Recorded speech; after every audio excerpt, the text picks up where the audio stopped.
Liberia's power sector is losing money every day.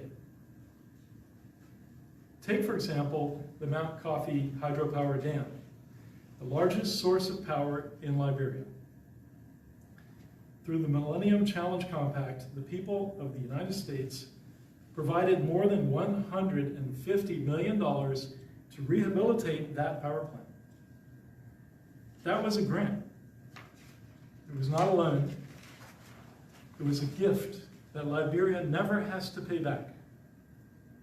To make that investment in Liberia's future sustainable, proper maintenance must be funded. A lack of commitment will result in much larger sums of money needed to restart and rebuild the hydro plant again later. And there's no guarantee of where that money would come from. In addition to the capital investments, it is very expensive to run an electric utility. LEC needs staff, engineers, and customer service representatives. It needs facilities like the one we toured today.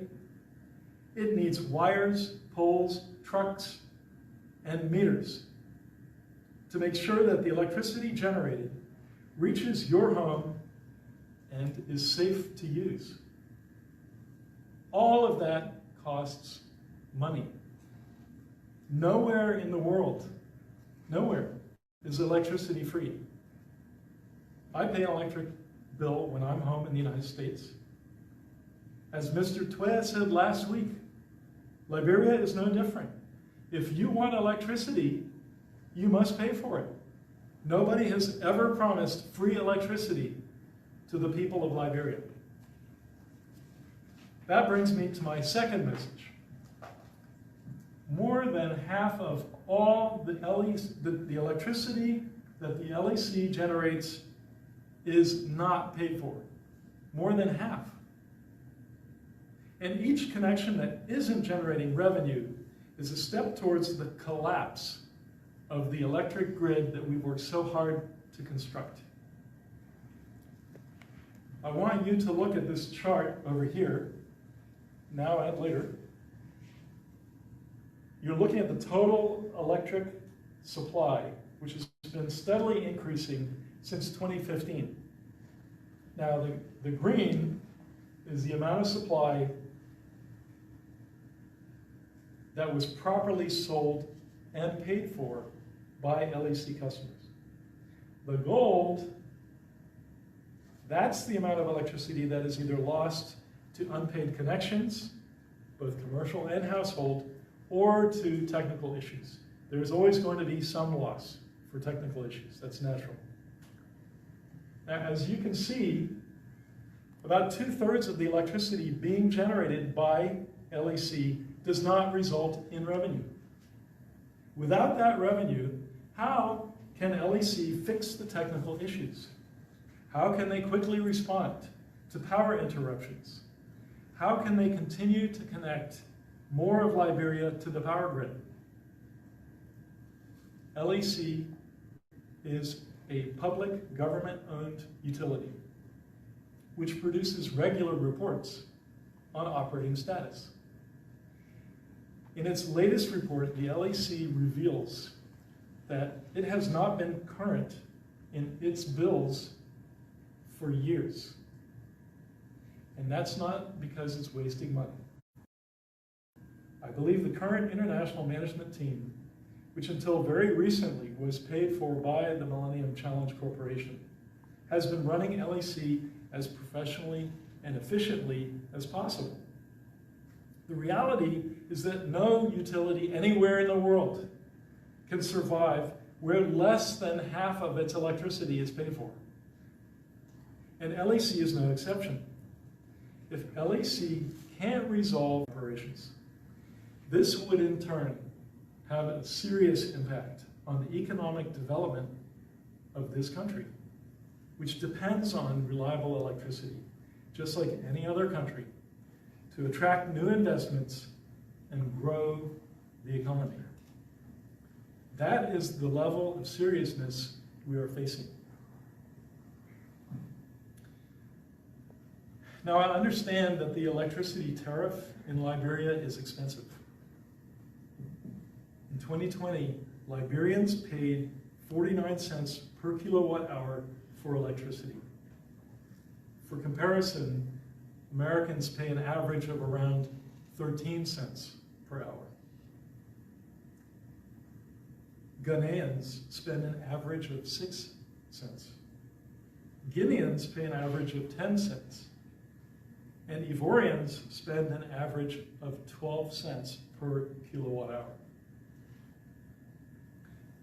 Why are Liberians paying 4 or 5 times more for less reliable electricity?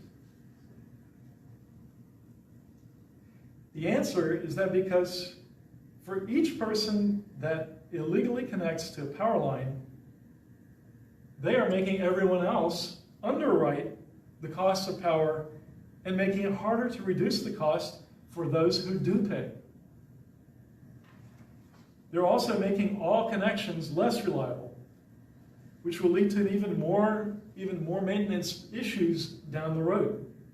The only way to reduce the cost of electricity is for every LEC customer to be properly connected and to pay their full electricity bills.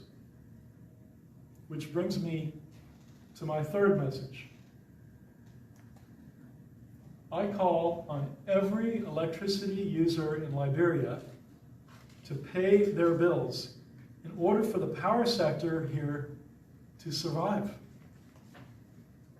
We are passing out LEC's mid-year briefing to all of you in attendance today for your reference on this situation. As you will see, the first culprit here in this report are those businesses in Liberia who are hooking up illegally to power. Businesses use the most electricity, and those who are not properly paying LEC for the power used are risking their complete shutdown and the possibility that their own businesses will collapse if the power fails. The second culprit is individuals who get an illegal connection for their homes.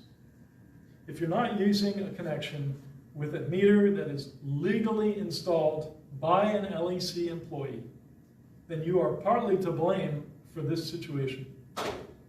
And you lose your right to complain when your power goes out or when you can't run your fan or charge your phone.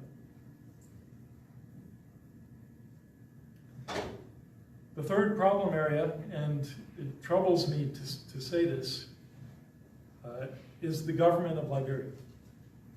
The government of Liberia is the largest customer of LEC, and it is often behind in its payments.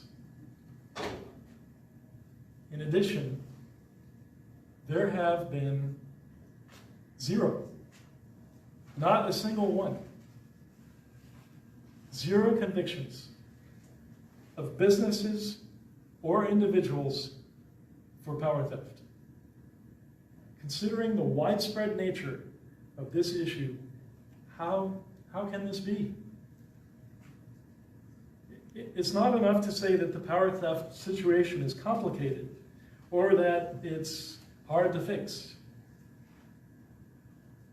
In order to protect our investments and your future, and to set Liberia on the path to opportunity, we need to see action. Payment of electricity bills, prosecutions, convictions. And frankly, we need to see substantial sentences and fines for power theft. This needs to be a systemic focus. Nothing will improve without a strong response across the judicial system, supported at the highest levels of the Liberian government. In his speech commemorating the delivery of electricity to Peace Island, President Weah said the same thing.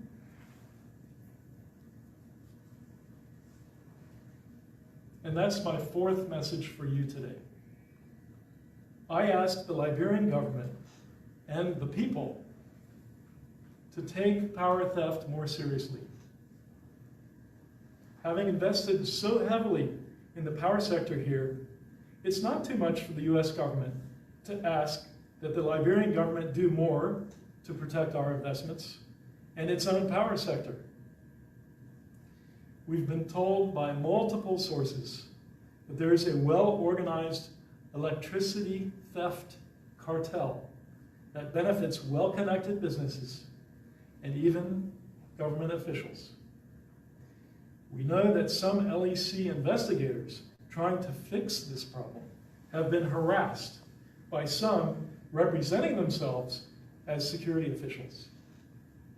This is absolutely unacceptable. As major investors in Liberia's power sector, we call on government officials to do everything possible to stop this corruption and prosecute the perpetrators, no matter how important they may be. To sum up this situation, the LEC has lost $220 million in the last 5 years alone to technical and commercial losses and unpaid bills. That is money that could have been spent increasing the grid to provide electricity access for all. In fact, put another way, those who steal from the LEC are not robbing a deep pockets corporation. No, they are stealing from the pro-poor agenda. That's who they're stealing from. So why is the US ambassador sharing this information with you today? Why? Because we care. We care about the development of Liberia and its people. And corruption and power theft are standing in the way of that development. The United States has spent more than $1 billion, billion with a B, and I printed it out because sometimes I forget what a billion is. A billion is $1,000 million. I used to think it was $10 million. It's $1,000 million. The United States has spent more than this just in the past decade, only on the power sector in Liberia.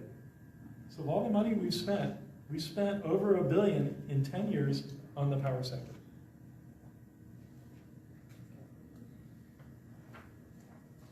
That's American taxpayer money. The money that the government spends comes from taxpayers. They aren't donations. They're paid because the law tells us we have to pay income taxes. Every American you see in Minnesota, in Georgia, in Texas, that is their hard-earned money being invested in your development. How can we continue to justify that generosity when more than half the power generated by that system is permitted to be stolen and with no consequences?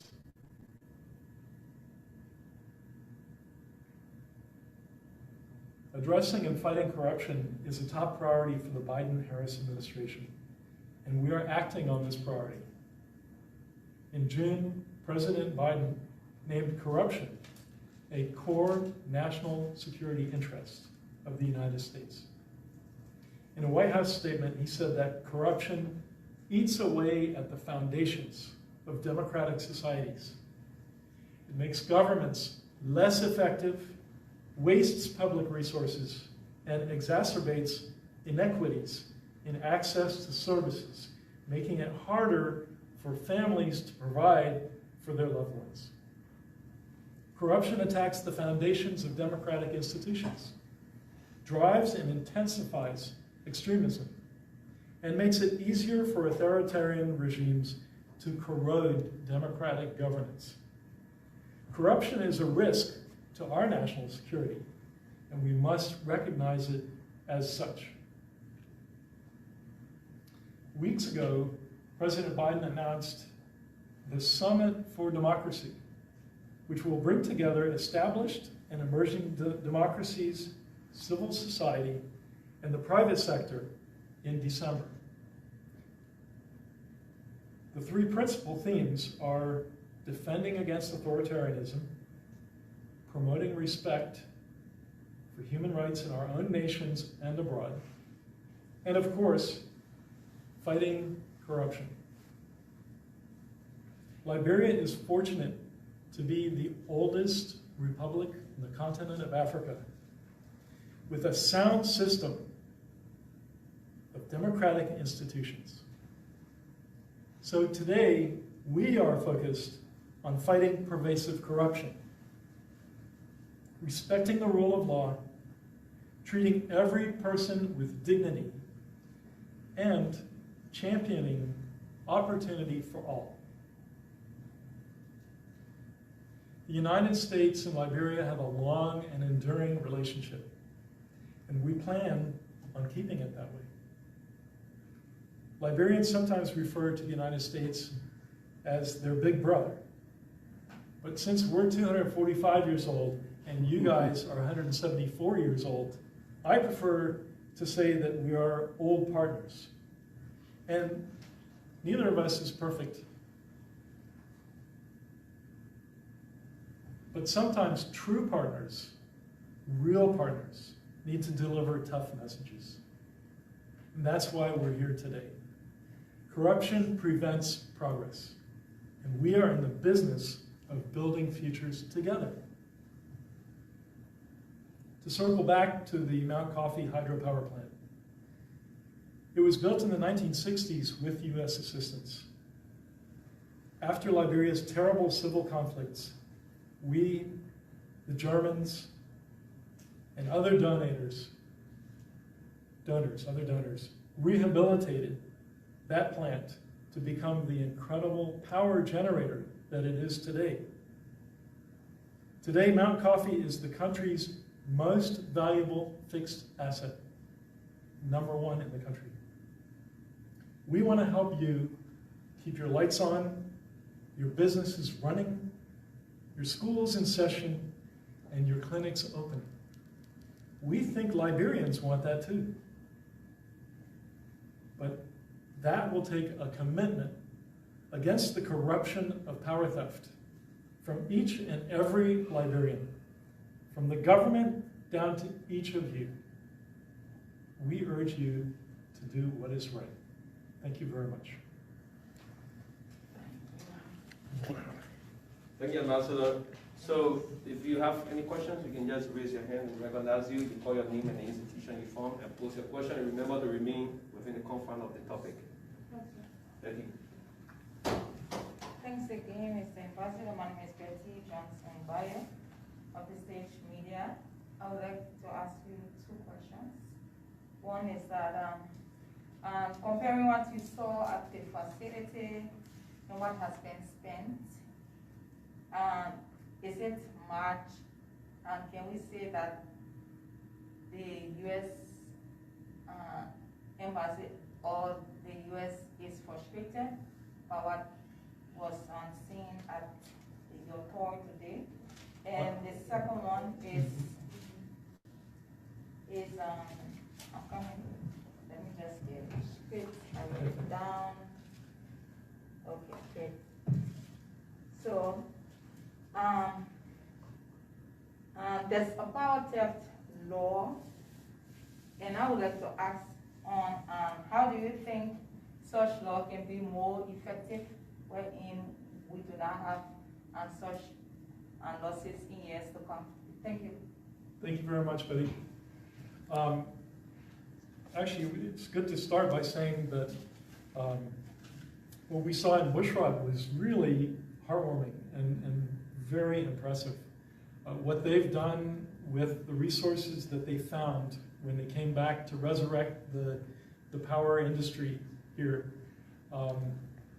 they have done everything at a level of where, as much as possible, the utility has sold scrap that can't be used anyway, that was just lying around.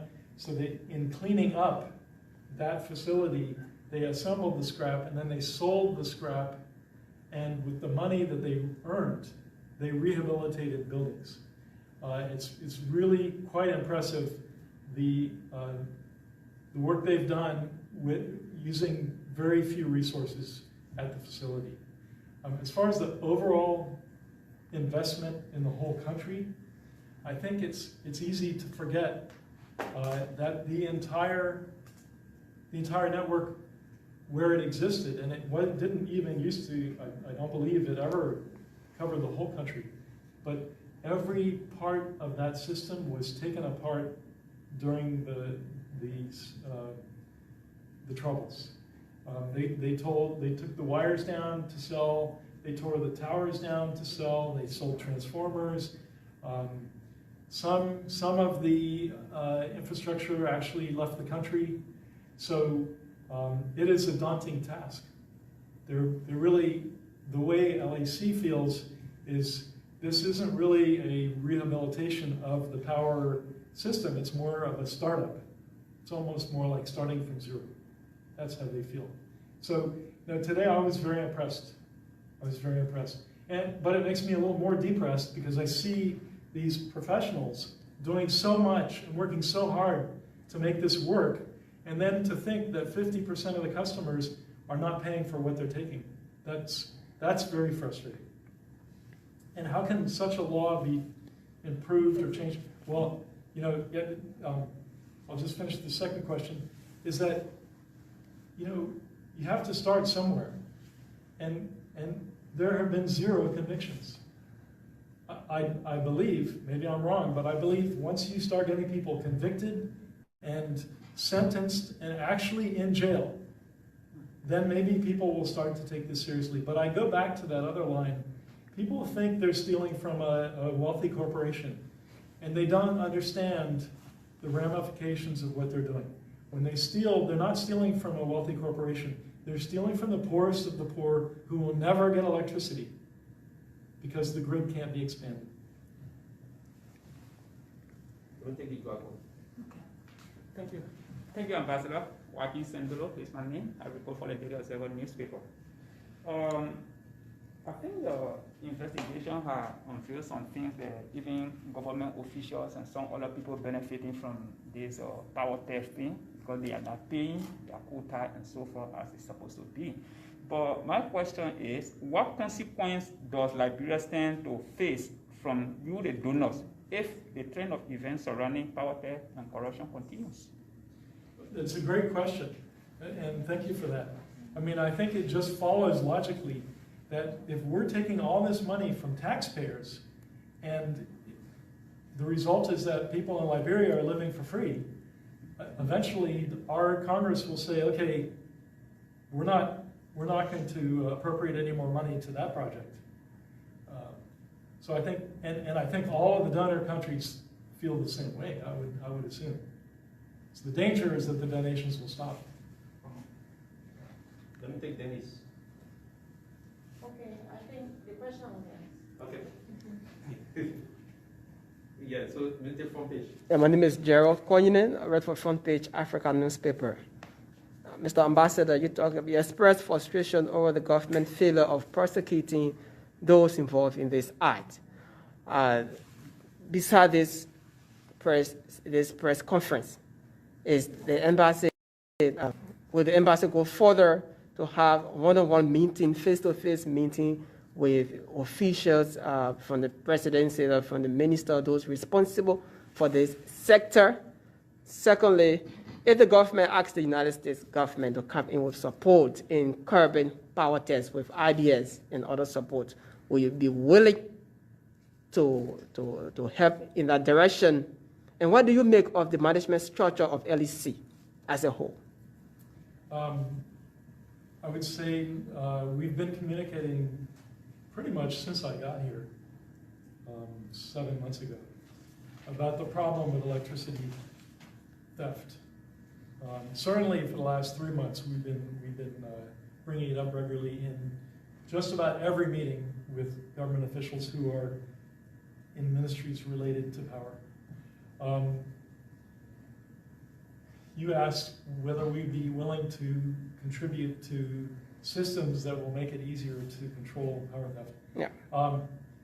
I believe that there's, that LEC is looking at technical fixes, and I think other donors, including the World Bank, are considering options. But I can't answer whether we'd be willing to fund any such systems. What I can tell you is we'd be very unlikely to fund any such systems if the government's not going to prosecute anybody. And the last thing was about the management. Yeah. I think the management has really done a commendable job, considering where they started. And I think everybody involved in the management looks forward to the day when Liberians will be running everything with Liberians. But for now, I think it's probably best to get through some complicated issues, and someday soon, the management structure will move over to domestic management. Good. Sorry? We can take a few more. Yeah, so we actually plan to take 3 institutions, but We can take 2 more. with your permission, okay, then Dennis, you can go ahead. Yes, I'm Dennis Nipson, I report for Joe FM. There's this question I want to ask. You made mention of cartel, some cartel that have been formed in terms of the power theft. Do the American embassy tend to name those that are part of the cartel, as done in time past, that when someone is caught in any act, you are noted for publishing names of those officials? No, we don't feel that that's our lane. You have a Ministry of Justice here, you have police, the LEC has inspectors, so that's really not in our lane. It's just that we have heard consistent stories about the existence of such a cartel. And the way I feel is, if I'm hearing about it, if it's that pervasive, then it probably wouldn't be that hard for someone who really wants to come down on it to get some evidence and take action. So, Okay, so Haji, Yeah, last one. Mr. Ambassador, good afternoon. good afternoon. I'm Haji Masala, I report for Spoon TV, Spoon FM. We visit customers on a regular basis. They tell us that whenever the meter goes faulty or they have problem with their system, they report to LEC and LEC don't respond. Sometimes some communities go off for almost a year, and that could cause some losses to the system. Have you identified that, and what will you put forward in order for LEC to respond in time whenever there is breakdown? I would say 2 things to that. Number one, I believe LEC recognizes that they have some challenges, which is one reason why they just rehabilitated. We also funded the rehabilitation of the Waterside Customer Service Center. They've modernized the center so that they can track complaints better. So they know it's a challenge, and they are working. They're committed to working hard on that issue. But see, I would say concurrently, how much can they work on that problem when 50% of the revenue is not being paid? So it's sort of like the harder they run, the slower they go, because they're trying to make up for all these customers who aren't even really customers. So I guarantee you that if more people paid, LEC would concurrently do a better job of customer service. Those 2 go hand in hand. All right. Thank you very much today for coming today. Thank you, Ambassador. Appreciate it. Please stick around because I have the remarks and other things to hand out to you. It is front page. Congress for Democratic Change considered Executive Order Number 65 issued by the President of Liberia as unconstitutional, arbitrary, and counterproductive. The CDC observes that the Executive Order cannot override or abrogate a provision of the Constitution except during a state of emergency, which no longer exists. Hence, her decision to issue an executive order suspending a cardinal provision of our Constitution. Example, the inalienable rights of the people of Monserrato is evidence of an attempt to influence and manipulate the conduct of the 2014 Monserrato senatorial election in favor of a son, a candidate in the aforesaid mentioned process, Mr. Robert Allen Salif. Therefore, the CDC will not comply with this unconstitutional, sinister, and irrational executive order number 65. The Congress for Democratic Change, believing the rule of law, will continue to adhere to the state order recently issued by the Supreme Court and look forward to its ruling. Meanwhile, the CDC and its allies remain in compliance with the decision of the Supreme Court order on elections. The President's unconstitutional issuance of this so-called executive order does not only preempt the outcome of the said process, but also undermine the neutrality and credibility of the National Election Commission to conduct a free, fair, transparent, and democratic election throughout Liberia.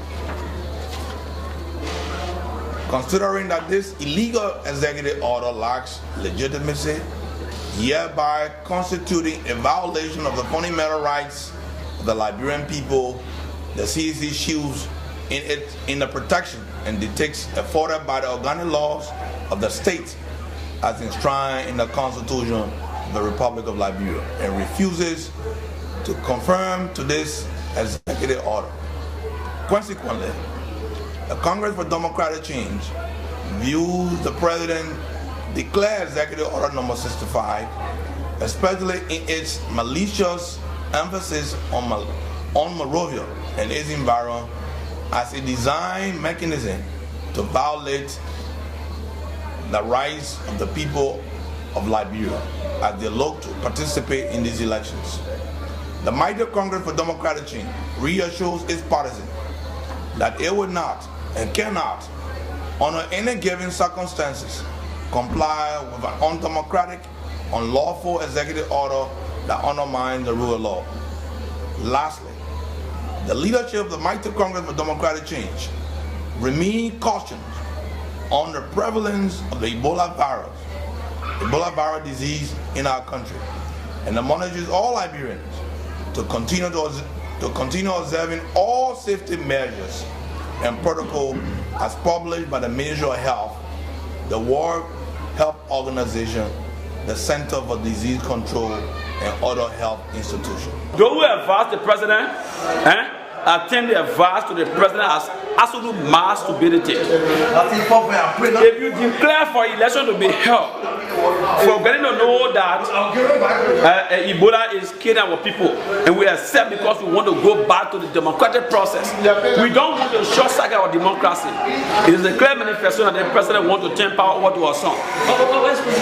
Today, Darrell Dena is being arrested. Darrell Dena is being arrested today at police custody. What I'm saying to you is clear. That the president needs a better Liberia, we get a better Liberia. And we are clear to stand by our people. The vote of the people is the vote of God. Any attempt for the president to try the democracy, she herself will be running away like Blaise Compaoré. And we are prepared for that. And look, the consequences thereof is because she needs to turn power over. And we are clear about that. The president must turn power over because she has tried to rule up the people of Liberia.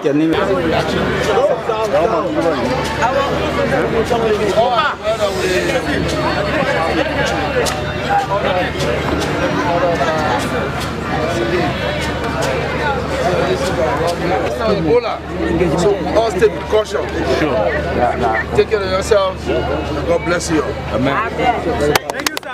Thank you, Baba. Thank you, Baba. Thank you, Baba. You don't know the plight of their citizens. You don't know how their citizens are suffering in this place. They had no good leadership in this government. The government had no good leader. But over the period, we saw police chasing people out of here. Police are still corrupt people. They are all MCC. They are now even police. They are Jefferson Koji police. They are not police. You don't know them. They are Jefferson Koji police, city major of this city. So you are not being allowed to function another city operation. How are you coping with the mandate? You are not there allowed to do your regular business, but you are still here. How is it like for you? I coping with them. They told me to not go on the street. They said they're facing the road. And I'm not on the road. I'm far on the road. So that means you still doing your business smoothly? Yeah, I do my business not smoothly. I have myself and do my business. So hiding yourself to do business, is it preferable? Yeah, but for now, I gotta feed my family. I get something to do to support my family. Did you vote for this government? Did you support this government? If I vote for the government, then I'll be a dead man. I will not vote for the government in my life because they had lack of leadership ability. Intelligence, information about people, because you cannot just. What do you think about reconciliation in Liberia and prosecution of people who may have committed atrocities? I think reconciliation is okay. Prosecution is foolishness. You know what? Why did they choose TRC? Why did they choose TRC? After that, I saw Africa. I was not in Ghana. They went to Ghana, and the international community put before Liberia, World Crime Court, and TRC. And they choose TRC. So why do you want TRC to metamorphose into World Crime Court? You have to first pass a law, remove the TRC, and bring in World Crime Court, and go back again, collecting intelligence, information about people. Because you cannot just accuse people. You have to have facts. Let me also ask you a tricky question. I read that there's an FBI investigation going on about presumed murder. Don't worry about that. Do you think it's politically motivated? It's political. I know the whole detail. I know everything. Don't worry about that. But how is it politically motivated? Do you think that really the United States try to interfere in the elections? I would not answer that because it's rubbish. I know who is the architect. The very architect of the propaganda invited me to Ghana. Dr. Allen White. The former... Dr. Allen White, who was recruited or contracted for Sierra Leone issue. They invited me, and I met two white guys who are the lobbyists for Bernard Uri. They asked me to be Bernard Uri's running mate. Then they will move my name from the War Crown Court. Then they will move Bernard Uri's name for the economic crown, for the maritime money and so forth. So I told that, well, look here, are you telling me the truth here? Because if you know I committed heinous crime against humanity, why would you want to remove my name because you want to be vice president? Bullshit. If I came to remove door to liberate this great country from a dictatorial regime, from a tyrannical regime, and I left my function to go on a killing spree, then let me face the War Crime Court. If it is real, I go there. I'm not above the law. But you can't threaten me and put me on a suggestion that I must be running me to Bernard Uri. So you think there might be some interest even of foreign powers into this election? I don't think so. No? I think Donald Trump, President Trump, the United States government has said they want to see a neutral election. Had there been a president, perhaps like Hillary, who is a good friend of Madame Salif, good 2011 temporary election. So I think it's okay now. A lot of people who have seen this video that is currently circulating on YouTube about how you removed President Samuel Doe out of power I'll tell you this. I cannot answer that. Samuel Doe, Bushak, Turbo. Do we have that video too? We have. He went to the Greystone compound where the American embassy is, killed the people. He entered the church and desecrated God's house. When you desecrate God's house, God's spirit moves from you. You are gone. So you pay your debt? For every action, there is a reaction. So if there are tyrants in power, you say there has to also be some violence to remove them. You know, the norms that are found in a tyrannic regime are not found in democratic dispensation. I was at your church and I was quite fascinated by it, and the education center above the church, I thought it was really amazing, and I was just like thinking, is that your way of saying sorry to the nation? Look here, I don't know in what respect you are saying. After Civil War, you built a country. That's my way of contributing, not a way of saying sorry. Would you say that even if such a situation comes up again in the future, where there is really a tyrant that deserves to be killed, would you do the same thing again, or would you do something different now as a Reformed Christian? If government in Liberia again that choose to massacre Liberians, they will meet similar response. Even if I'm dead or gone, they will meet similar response. If I'm alive and the government choose to eliminate my people and target my people, we will remove you. But is this also what we will remove you if you are a dictator? If there was ever a dictator to replace Doe, to target the people on Nimba, to eliminate them, or any Liberian, to eliminate any particular people, we will gang up and remove you. County and back home, who stood in long lines under the sun and rain to vote for me to lead this country. You have faithfully stood by me in all the elections in which I have participated. Though we did not achieve our dreams, but we have always enjoyed the honor to decide the presidency of Liberia.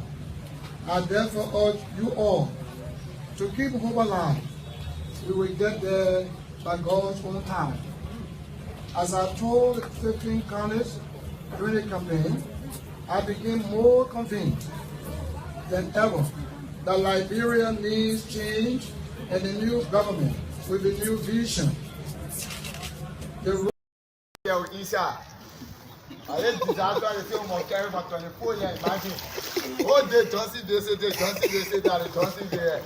I seen it. I seen it. I seen it.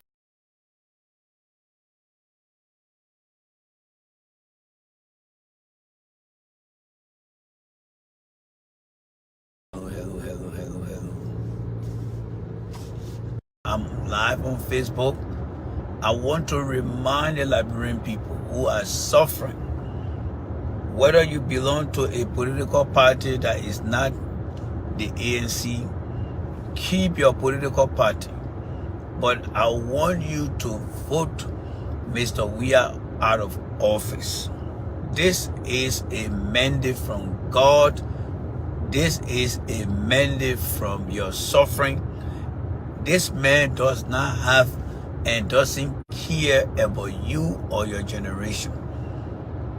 Sedition in America, they don't care. They sit on other platforms and don't feel the hardship you guys are feeling in our country. And I will make sure that anyone who listens to me, I want you to know that George Weah doesn't care about you. He does not care about your feelings. He don't even know whether you exist. And the Liberian people need to understand. Ladies and gentlemen, y'all share the video. 6 years to put your life on hold, another 6 years. Jeez, it's not going to be helpful for our people. If you 30 years old, you get your way another 6 years, you will be 36. If you 40 years old, you get your way another 6 years, you will be 46. If you 50 years, you get George Weah another 6 years, you will be 56. Now, if you look at what George Weah is doing to you right now, many of you guys in our country, no job, no opportunity, no skills, absolutely nothing. People need to understand. Ladies and gentlemen, y'all share the video. 6 years to put your life on hold, another 6 years. Jeez, it's not going to be helpful for our people. If you 30 years old, you get your way another 6 years, you will be 36. If you 40 years old, you get your way another 6 years, you will be 46. If you 50 years, you get your way another 6 years, you will be 56. Now, if you look at what George Weah is doing to you right now, many of you guys in our country, no job, no opportunity, no skills, absolutely nothing. Think about your future. This election is about your future. It's not about the small money. You get guys like Magio who go to a community of people instead of giving the community of people hope that things will be okay. We are fighting on your behalf. My girl is not doing that. My girl is just telling the people, you know what, when we steal, along we steal the money, we build houses here. anything wrong with it, and you listen to the people say nothing wrong with it, my friend, if you really believe that the black man can compete with the white man, to be honest with you, what my girl said over there, and you want to support CDC, you are barking at the wrong tree. So I'm going to challenge everyone. This election will be about the issue. The issue has to do with your well-being. Your well-being. This is serious. Most of these guys you found sitting on Facebook, they do not live in Liberia. They will not suffer. We are hearing that recession is going to take place in January. Liberians who support George, we are in America here, when recession starts, they get laid off. They are going on their own employment line, and they will be given some compensation. But that will not happen when it takes place in Liberia. So we got to get serious about this. We got to get serious about this. This is no joke. And if you think because you live in America, you're going to be free, unless you don't have feeling and family back home. But when that recession hit, your people will start calling you here. People that don't know you will start calling you in this country. It's time to give Liberia a second chance with another leader. George Weah does not understand anything that goes on in our country. If you ever doubt that George Weah knows what he's doing, you are wrong. He doesn't know what he's doing. He allowed Nathaniel McGill to run that show for him, and that is very dangerous for that country. Very, very dangerous for that country. These guys are not doing anything to give the people hope. To give the people hope. So, I'm calling on every Liberian. Don't sit on other platforms and just let people discuss political issues. No. Enough with the political issue now. Enough with the political issue. You sit down on platform, people just talk about, oh, they comment during the other man during the. No, that's not what we want now. We already know our problem. We don't want somebody to come and tell you, Maggie didn't win. No. The election should focus on the removal of George Weah from office. That should be the discussion. And it should focus on people who really want to hear the truth. That's what we need to do. That is what we need to do. Because I'm telling you, most of the guys you find on different platforms, they don't live in our country. They do not live in our country. And that's why they are not concerned and truly concerned about the plight of the people. People leave from here, they go to Liberia, they sit down there. They go, what's up? How do you call it? Muta Jalo? Yes. Who sent me a request? Let me see who sent me a request. Somebody sent me a request here. You got something to say? If you got something to say, Muta Jalo, send me that request again, because I saw your request here, whether it was by mistake. But anyway, I will still be in flight because I'm taking my own time going home. But again, I want to encourage Liberians. When you get up in the morning, make sure you call your people. Call your people. Yes. Call your people. All right? What the other man said? My man, you are silly, right? For nonsense you are putting out here. All right? You see, this guy looking for notice. These are some of the people that don't get a damn about the country. And he don't get a damn about the country. He come here now with a lot of insulting words, thinking that he will distract me. First of all, the man are crewman. And he call himself crewman. So right now he's fighting a travel war with me right now because I'm telling him that George Weah is incompetent, so he come here now. But when you ask the man here whether he ate today, when you look at what your neighbor ate today, he doesn't care. People will always be people. So this time when they come here, they can say anything. Go ahead and say it. All right? I'm not going to bother you. Go ahead and say you're entitled to what you want to say. The fact that you're not coming here to tell the Liberian people what George Weah has done. You know, don't waste your time behind anyone who come on your page to come insult you. Mr. Weah is in his 5th year. Now one of his supporters will come and tell you, say, you know what? Yeah, it's the data here. George Weah had done this, George Weah had done that. But what do? They only come to insult. Because you know why? When you have people who got nothing to show as some sort of proof to show what they are doing, what do? They come here and start to insult you. And that's how George Weah is. The man is very incompetent because the people who follow him are also incompetent. They both of them equate to a total incompetency. All right? How can you come and want to support somebody and the person cannot give you any deliverable? Nothing. Absolutely nothing. Nothing. All right? The man who claimed to have an agenda, he said he had the 4 pillar. There is absolutely nothing anyone can see across the country. Absolutely nothing. And then you want to get people who will just come here and can't justify. No. That's why I'm saying George Weah cannot come to this country because George Weah is too kindergarten to come to meet African leaders. No. George Weah don't have that brain to come in America here to stay or sit among African leaders. I'm not joking with you guys. That man don't have what it takes to sit among good people. George Weah does not have that. Let's be honest, when George Weah come to Washington, D.C., the capital, the political capital of the world, where you got people with brave, sharp brain, what George Weah going to say over there, ladies and gentlemen? What will he say over there? And that's why we got to make sure that we get rid of this man. That man cannot represent or anything. George Weah cannot go play football anymore. The football age is gone.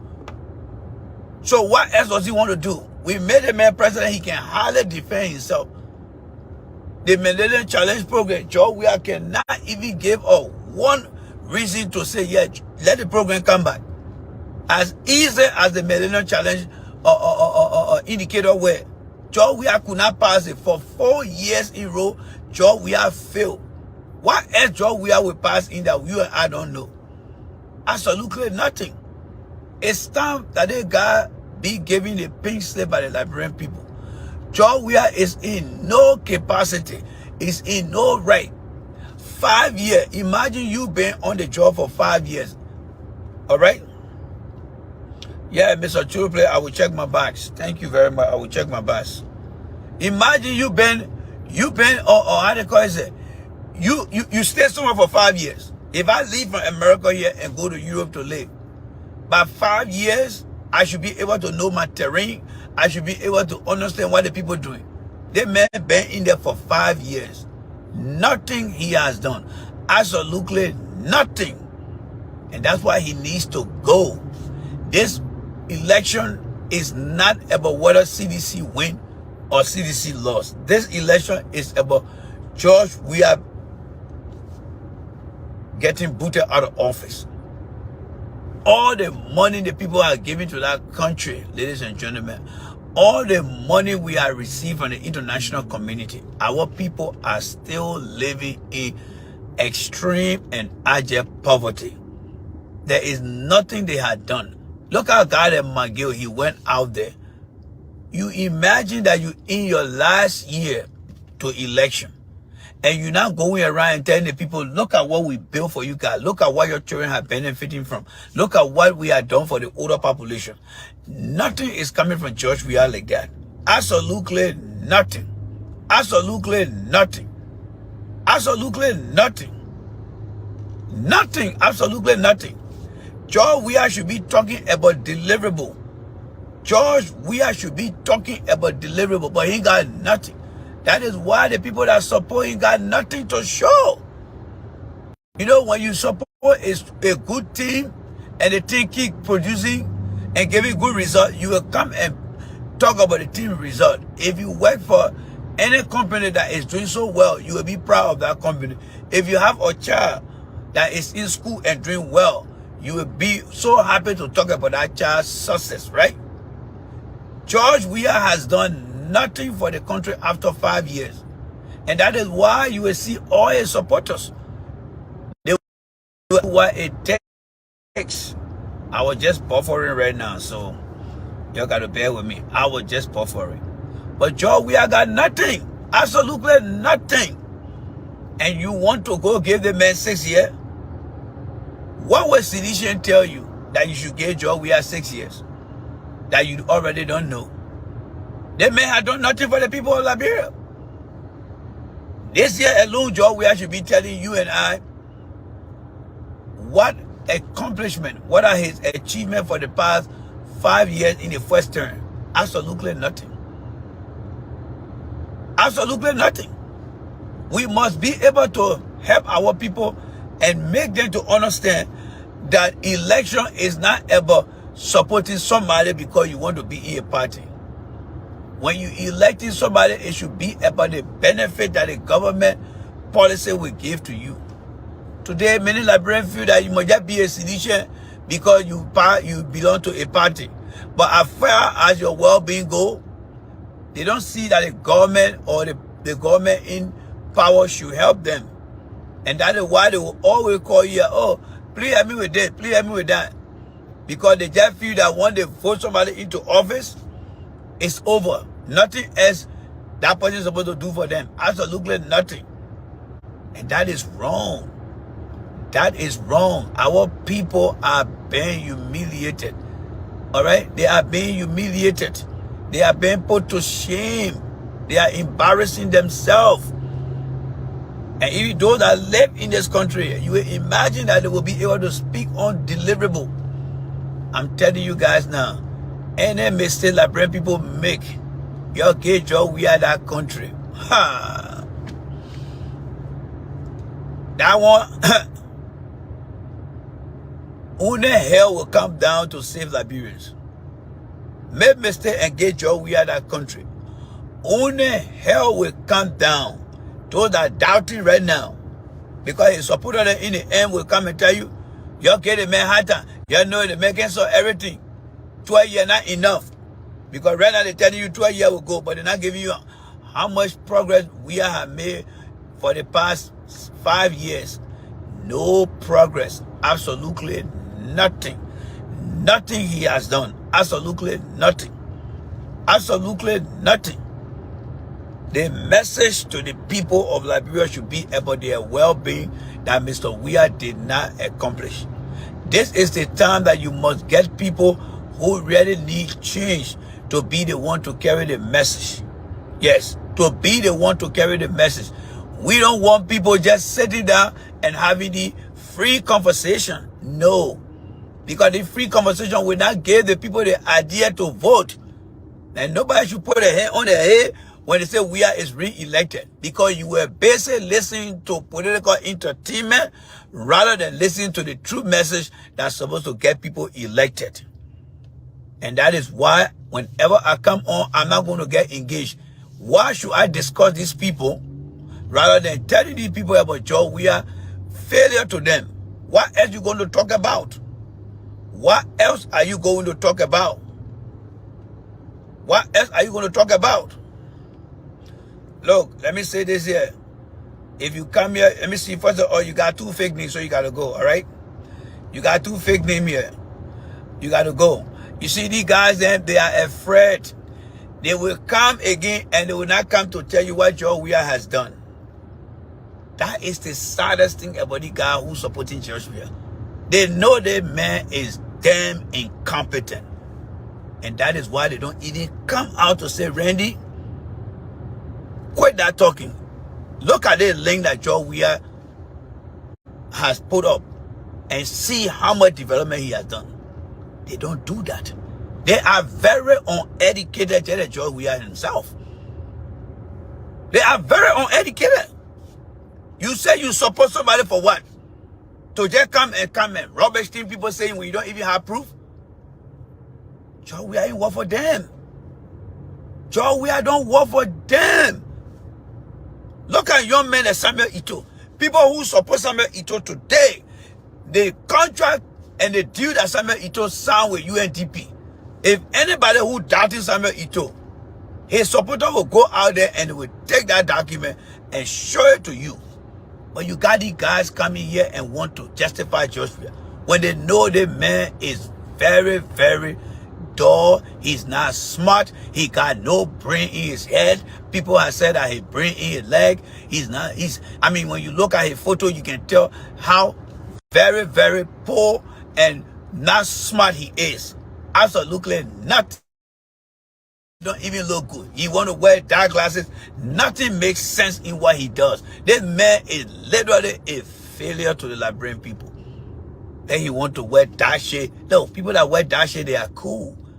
When Obama wear his dark shade, when Biden wear their dark shades, people are pleased with the dark shade they're wearing because their economy under these leaders did extremely well. When the Ghanaian president wear his dark shade, it means something. You got a president that don't know nothing about leadership, and he has refused to bring people to power. Absolutely nothing. Then you got people who want to come here and can't justify. Justify what? What are you coming to justify here? What are you coming to justify? You're not bringing nothing to the table for us to discuss. Nothing you're bringing to the table. Nothing. God, let Joe, we should be somewhere out of that country going to school. Joe, we need to be re-educated to show that the education Joe we got is a good for nothing education. That man did not sit down in no damn classroom. I am now convinced that Joe Weah did not log into any computer as far as I'm concerned. Yes, Joe Weah did not log into any computer. That time the money he had, apparently whoever he paid to do that job for him, that person got knowledge, and Weah did not got Weah only got paper. Remember, it's two things. Whoever did that code for Joe Weah to get that degree, the person took that knowledge, and Joe Weah only got the paper. And that's why today you see Joe Weah is so incompetent, because he did not take his own time to sit down and read what he was giving through that online school. Nothing. And then you got people who want to come here and can justify, but they cannot provide you with one proof. With one proof. And then you want to support somebody like that? Because you yourself too, you don't work for them. You yourself, you work for them. And that is why we, the independent supporter of Mr. Cummings, will do everything possible. Tomorrow morning again, I will be on the radio in Liberia telling people that this George Weah man is very incompetent. He's not smart. He shouldn't be nothing else in our country. He can get all mad he wants, because nowadays they say he get mad when people tell him the truth. He get mad when people tell him say he's incompetent. I don't care for damn whether Joe Weah get mad or not. Joe Weah feeling is not a feeling that I should be concerned about, because Joe Weah evil way against our people, it had no feeling in it for him to understand that the Liberian people who voted him into office is doing nothing about it. Nothing about it. He feels very good in himself when the people are going to bed on empty stomachs, and then he feels good about himself by going to bed on a filled stomach. That's somebody you think that deserve any respect? No, he doesn't deserve respect. We will be in Liberia in the morning again. Yes, we will be in Liberia in the morning, and we'll continue to expose them. We're coming for Nathaniel McGill tomorrow morning. Tomorrow morning, I am going to be up at 3 a.m. That will be the start time. I just talked to the sheriff. The sheriff will be expecting me 3 a.m. in the morning. We're going to run it for 3 hours. Yes. Because tonight, I'm not having no broadcast. So I'm going to go to bed early and ask God. We will get ready tomorrow. We'll start our show in the morning. We will do 7, 8, and by 9, we'll be done. But we will rip that guy apart. We will rip him apart. All right? What's up, Christine? Yes. No, Joe Borka will come vote for us. Yes, Christine, Joseph Borka is going to join us in order to defeat, all right? In order to defeat George Weah. We don't want to leave Joe Borka out. So the Unity Party people, they will come to join us again. Yes, it's just a matter of time. But Unity Party people coming to join us. Joe Weah must go. Yes, Joe Weah must go, and he will be going. Come 2020 now or 23, he will go. Yeah, he will go. Sedition are afraid. Nowadays there are people who sit down there and say you should. They will come, my sister. They will come. Liberian politics is very, very funny. It don't rush with things. When you make decision early in the phase of election, it exposes your weakness. You don't do the kind of thing. So just relax. Joe Walker and his people will come around. They will come around. Weah will be gone. Joe Walker will never support George Weah. Let me tell you this. Joe Walker will never support George Weah. Joe Walker will end up supporting Mr. Cummings. Joe Walker know that George Weah and Ellen Johnson said he messed him up. So it will be a disgrace to his own self to say he's going to support George Weah. He will never do that. Joe Walker will come around. The Cummings ticket will be great. Most of the political party people will come and join. Yes, they will come and join to get rid of the nightmare. Yes, they good for nothing man they call George Weah. He ain't work for them. Those people that follow George Weah, they cannot even articulate anything that George Weah has done. You can go on any show, nothing they can show you. You talk to McGill, nothing. You talk to whoever, nothing. This is one of the least president we ever had in our country. Even David Komapo, even Ruth Perry, even Moses Blah, those guys who were temporarily in charge of our country, looking at what they did for that few time they were there, they are better than the George Weah man who call himself president. This is a total humiliation to our country when you get a man that don't even look presidential. He don't even do anything right. I don't give a damn whether he speak good English or not, but as long the idea that he putting forward makes sense, I will accept. But for George Weah, no bogo, no bogo. The man is just a mess up guy that don't know nothing. Then he want to come to Washington, D.C. Come to Washington, D.C. for what, folks? What is George Weah coming to do to Washington, D.C.? A place where you got advanced experience, real guru, they're going to talk, real talk. What George Weah going to do over there? All George Weah let he live while he was celebrity in the football world. He never came to Washington, D.C. to even do anything. That now you want to be, you are president and you coming to sit with people who are well measured in their thought and in their action. And then you won't can sit down to can't talk what George Weah. That man not know nothing. This is a total damn embarrassment for us to come and see George Weah. That guy will embarrass this country here. The man got no clue. You ask George Weah what is climate change, he will never tell you. You ask George Weah what is greenhouse gas emission, he will never tell you. That's how bad the guy is. And then people want to come and justify it. The man got a government. He said he got something they call a 4 pillar. People campaign for him and made him president. All the things under the 4 pillar, Mr. Weah had not been able to empower his more piece of people to say, yeah, you go out there. Here are the things that I have accomplished over the past 5 years. You go out there and tell children. You go out there and tell the person here. Nothing George Weah has done. Absolutely nothing. Some of you guys who came to the country 2 years ago, you got something that you can show to people now. If not a job, a new apartment. If not a new apartment, you got a second-hand car.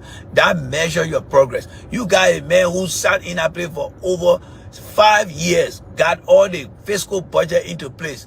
Every year they sound fiscal budget, they do this 1 year. Nothing they have done but just stealing and stealing and stealing and stealing. I don't give a damn about George Weah. He ain't work for a damn. I'm telling you guys right now. He doesn't work for a damn. He's just another good for nothing soul that came on the face of the planet here. George Weah only became successful in the football world because they have white people managing him. Yes. George Weah could not do anything by himself. He only became successful because the white coaches then were making sure that he show up to practice every day. He know that he was getting paid, so on the sideline the coach would be there and tell him, you got to work hard for your money. You got to work hard for your money. Other than that, George Weah did not represent any team in Europe as captain because the people know that George Weah ain't got the brain to be captain for anything. The man is completely dull. He don't understand nothing. All right, nothing he understands. Samuel Eto'o, Didier Drogba, all the African players, most of them, Keita, them, all the men who captain band for the different clubs they play for. But a man called George Weah who won Ballon d'Or, never even captain any team in Europe. Do you think George Weah was somebody that could be a better person? No, because the people know they interact with all the players and they know George Weah don't work for them. I'm telling you now. All right? Many of you guys who watch Samuel Eto'o play, many of you guys who watch or Didier Drogba play, you will see that look guy, they were one time giving the captain band to lead the team on a given day. All right? When you see people giving players those kind of title to say be the captain of the team, it's because they see some sort of leadership role in them. But for George Weah did not get nothing of a sort. Absolutely nothing. Because the brother is not smart. The guy is not willing to learn. He's not willing to change. This is the man that we gave our country to for 6 years. But look what he had done for 5 years. Destroy that entire country. Everything that Ellen put together, George Weah had destroyed it. Today, his own people cannot come to give you any tangible reason. Not one reason George Weah will give you. Not one. And we got to make sure we tell the Liberian people. Because the hell they're trying to put themselves into. The hell they're trying to put themselves into. Don't fool yourself and go sit down on different platform. These people who running the platform and they're not understanding the struggle our people going through. They do not understand the struggle. Right now, I'm going home. Right now, I will have a different option to get food. Right now, you're going home or you maybe in your living room, you got option. But the people in Liberia do not have that choice. So don't go sit down on a platform and just be wasting your time. You don't be wasting your time. Be on a platform that will continue to tell the people that George Weah ain't work for them. It doesn't work for them. He's not doing nothing to better the people's life. The man is in his 5th year of office. He cannot tell you or me what has he done for the people of Liberia. Absolutely nothing. Absolutely nothing, folks. This is a shame. This is a shame. This is a shame. So we just got to keep our finger crossed and keep motivating our people. So we'll be back here tomorrow morning. This evening we'll just do repeat broadcast of things because I have to take the day off. This is Wednesday today. So we'll be doing repeat broadcasts. Yes, we'll do repeat broadcasts. Here it is. We'll do a repeat broadcast. Hey, Sissy Montro, what's up? Sissy Montro, the thing you promised me, you gotta live up to your standard. Sissy Montro, the thing we discussed, you gotta live up to your standard. Some of your colleagues then have responded. I haven't heard from you yet. I just hope everything is okay. But we need to not relax. We need to let ourselves do what we can do. So, Sissy Montro, you know what we discussed. I need to see, some result. Yeah. So let us not let our guard down. We got things to do. Right now, the young men in Liberia, I'm part of their group now. We're having good conversation, and I'm really happy about that. So yes. So I just want to let the team know here. Yes. So yeah, guys. So you're dealing with a man who don't have no clue about the presidency in Liberia. He has absolutely no clue. George Weah got nothing to do. So I'm saying this to every Liberian who believes that we need to remove George Weah in 2023 by encouraging every Liberian, don't leave your party. Stay in your party. But come over and support Mr. Cummings and fight for your future. Fight for your future. The people projected that by the year 2030, we should have a middle class. This is 2022, right? We got 8 more years to go for that middle class. We have taken 6 years and nothing he has done. And you go get that man 6 more years, you will not realize your future. That man is not a leader. he is a good for nothing celebrity. He's not a leader. The man came with his so-called story that he was this, he was that, but in the end, he did not only lie to the Liberian people, he deceived the Liberian people. And I want you to understand that this election is about your future. You guys that live in America here, that live in Europe, they don't give a damn whether we are stayed there for 27 years. Because they are economically benefiting themselves from the country they find themselves in. But you in Liberia, you don't have even a bank account. You don't have even an apartment or a car. You don't even have a part-time job. You don't even have a daily labor job in our country. And it has been going on for the past 6 years. We has used 5 years out of his term. You went through it for 12 years. We is putting you in it for 5 years going on 6. When will you believe in yourself that Liberia belongs to you? When? Joe, is not giving you that hope. For my girl to go to Bonkande and say nothing else to the people, but to tell the people that even if you're still in your baby house here, and do you think they deserve another 6 years? What do you think Maggie should be telling these people then? Maggie should have gone over there and say, you see the school here? That school over there, this one here? Joe, we are there well. These schools were not here. And the quality of teaching were not here. Market women, older population in the country, you see what Joe we had done for you people? Joe we had given the farmer tools to go to the farm. Joe we had given the market women some form of education to be more engaged with the market things they do. But do you think Joe we had done all those things? Any of those things? No. This election should be about Joe we are deliverable. But everywhere you go on any platform, when you see the Joe we are supporter there, all they will tell you 12 years. 12-year ruling. That's all they will tell you. But the plight of the people on the ground, the masses suffering, the hunger, they don't say anything about it. Because it is not their heredity. It is not their children. So they only see Joe we are as their model, their idol they worship. 12 years. Well, that 12 years is preventing people from eating every day, is preventing people from not having job, they don't care. They do not care.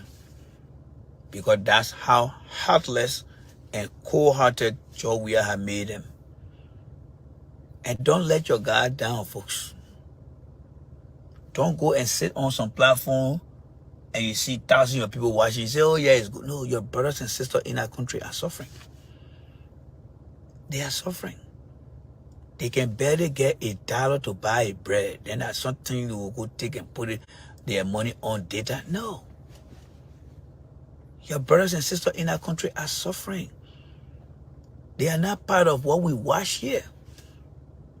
They are not part of it. They want someone who will discuss their problem, their issue. They want someone who will discuss their issue. They don't want to come and hear, oh, sir, you said did this. No. They want somebody to come and tell them and say, I understand the hunger you go through every day. I understand the hardship that you will not put on you. And there's nobody else that will do good for you but Mr. Cummings. And you support him. Mr. Cummings now know how you're suffering in this country. He understands your struggle. You get her in the morning, no food here. But Joe, we are get her in the morning, he know how to damn Buga dance because he got strength. That is message that people need. It's not going to sit down on the big platform. All you got on the platform right now, I can turn my phone on right now to my house right now. I can get on my other phone here now and just sit down. I'm in my car here. I can sit down and be drinking, just be listening to the bigger platform. People that talking crap. But these people that talking the crap, their children are all, like my children in the home right now. They're enjoying themselves. The guy that you see on the bigger platform, their children in their home, they're doing everything. Yeah, close that door. Inside here. We've been there and done that.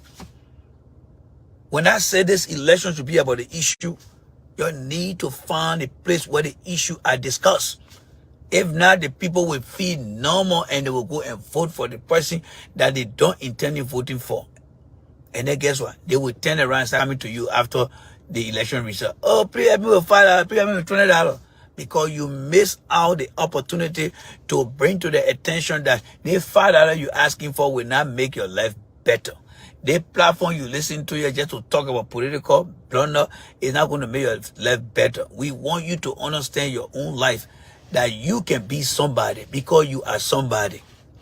You can be somebody. You got grown people in our country that are in their 20s, in their 25, 26, 30, 40. They never work in their life. Can you imagine somebody in Liberia never work in their life?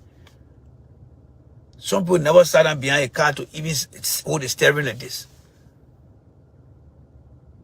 And we got a leader in our country that is not doing anything positive to help our people.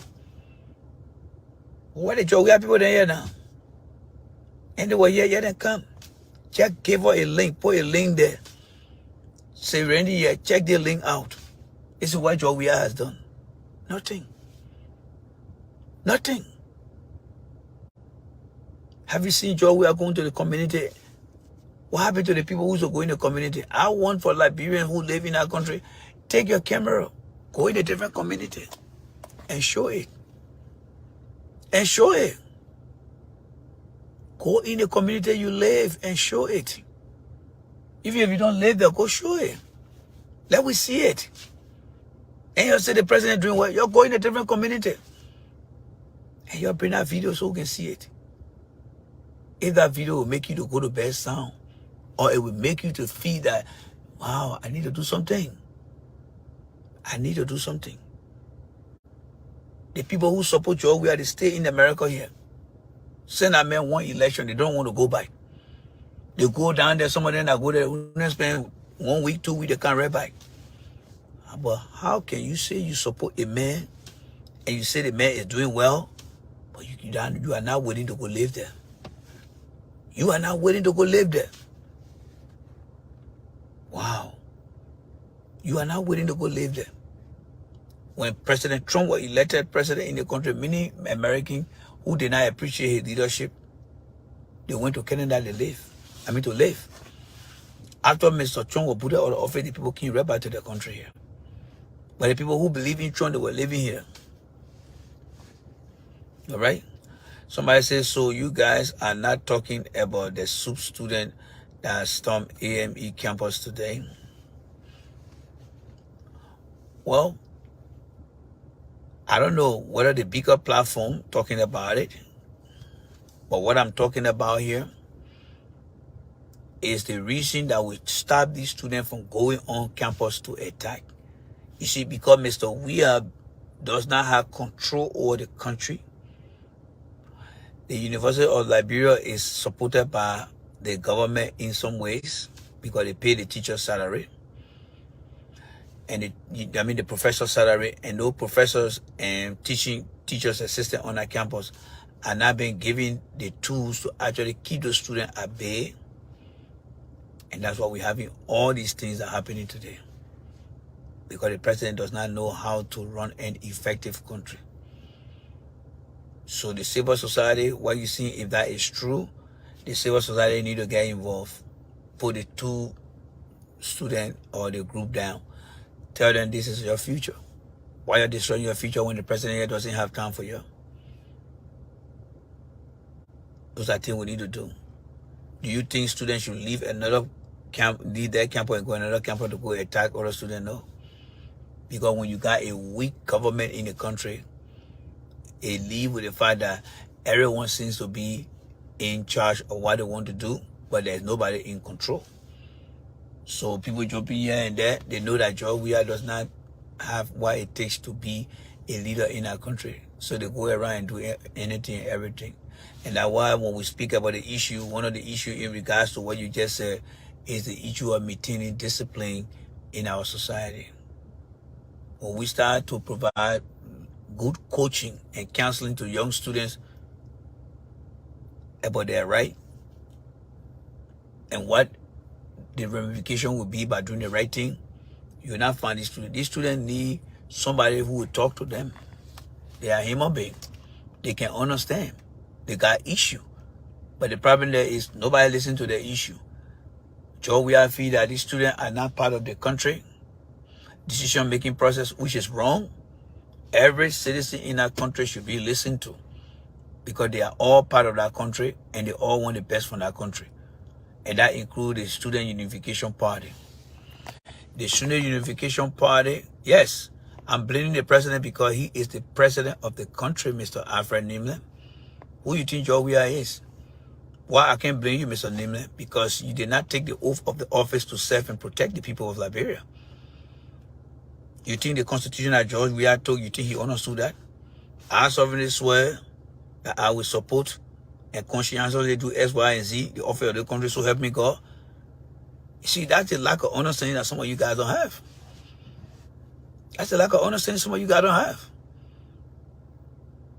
We are all governed by the Constitution of that country. And if the president, who is the first citizen of that country, say, yes, I am the first citizen of the country, I am the first executive president of this country, that I will uphold the Constitution. If another group of students go and attack another person, it is the constitutional violation of those group of people, right?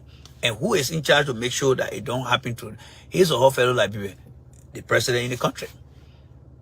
The president in the country. This is not 1990 days where you have warring faction here, beating people doing this. No.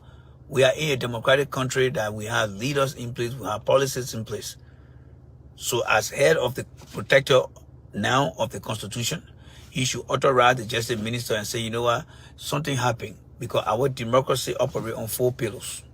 1 is freedom, 2, total representation, 3, justice, and then 4, equality.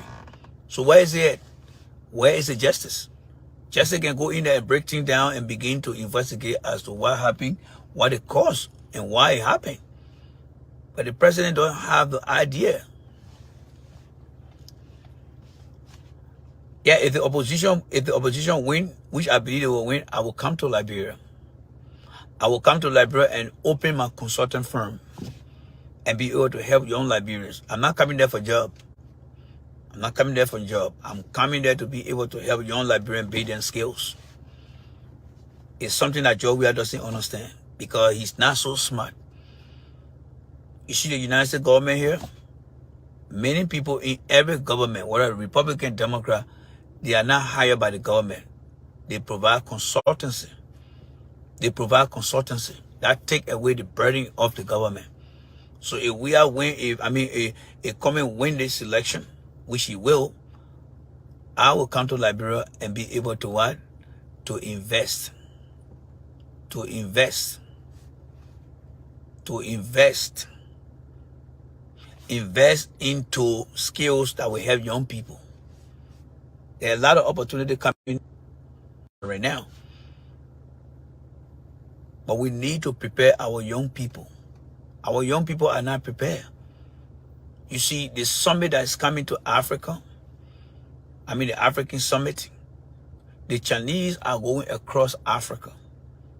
They are engaging in their own strategy to gain wealth from the people of Africa. You right now. There you go. Yeah, sorry for the confusion there.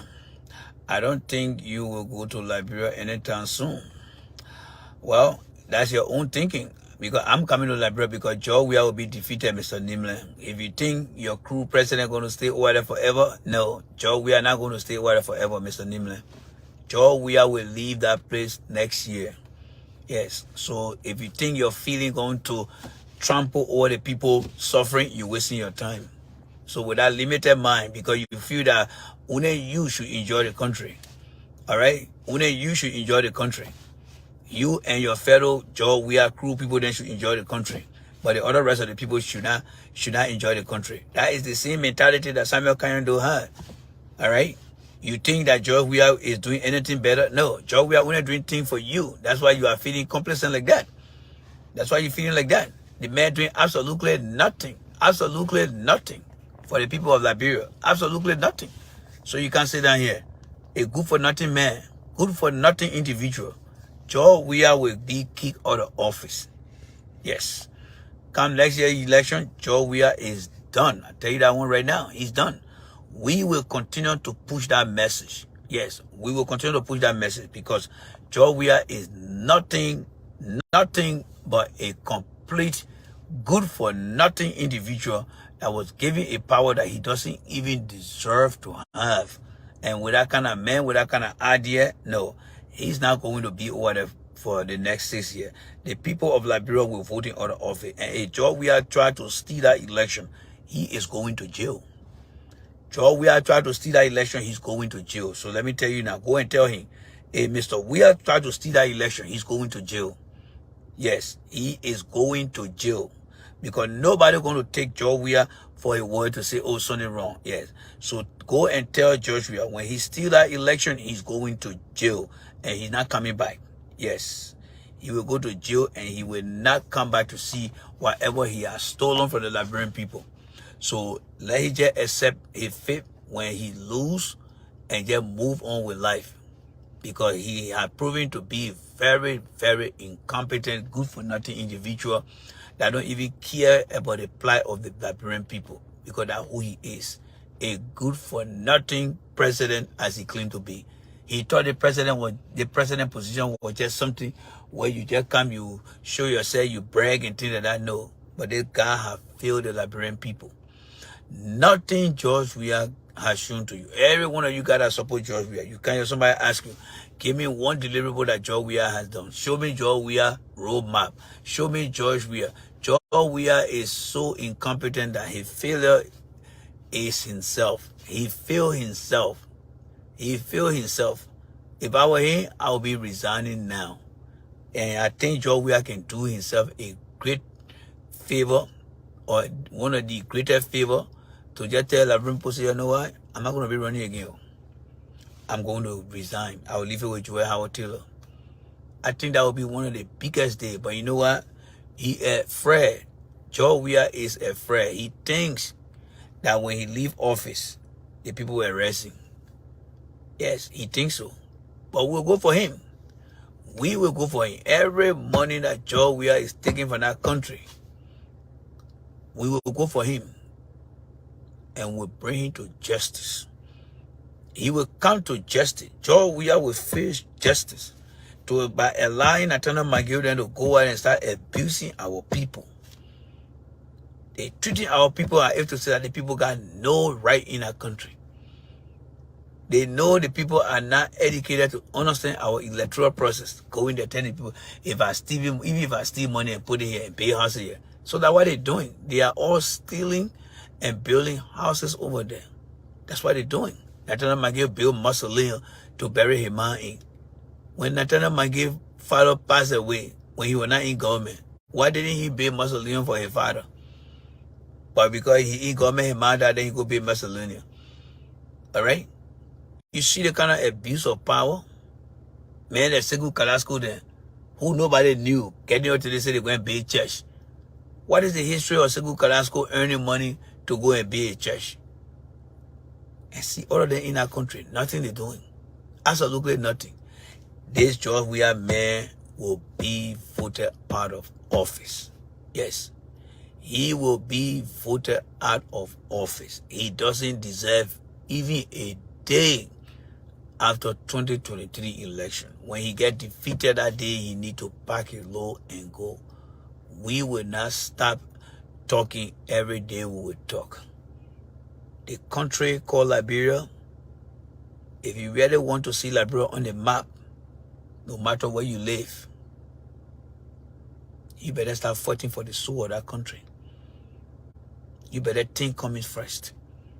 The thing you're playing with here, you see how the war, I remember when that war was coming in Liberia in 1989. There were many people saying, oh, the rebel just come, they walk to Monrovia, they take two from there, and then they carry two, and then they walk over. You see the level of destruction the country has caused from that, the country has received from that war. You think that we are men is in our country interest. And you want to take it for granted. When they men finish destroying our country, Some of you guys will be in the nursing home sitting down there and they will still telling that they're still trying to fix that country. Because one of the most dangerous things that we are doing to that country is denying the young people education. A nation cannot prosper without people with education. But they may get for a damn. Georgia is treating Liberia if to say that he had a conflict or some type of grudge for Liberia. So he only there to get what he can get and pack it low.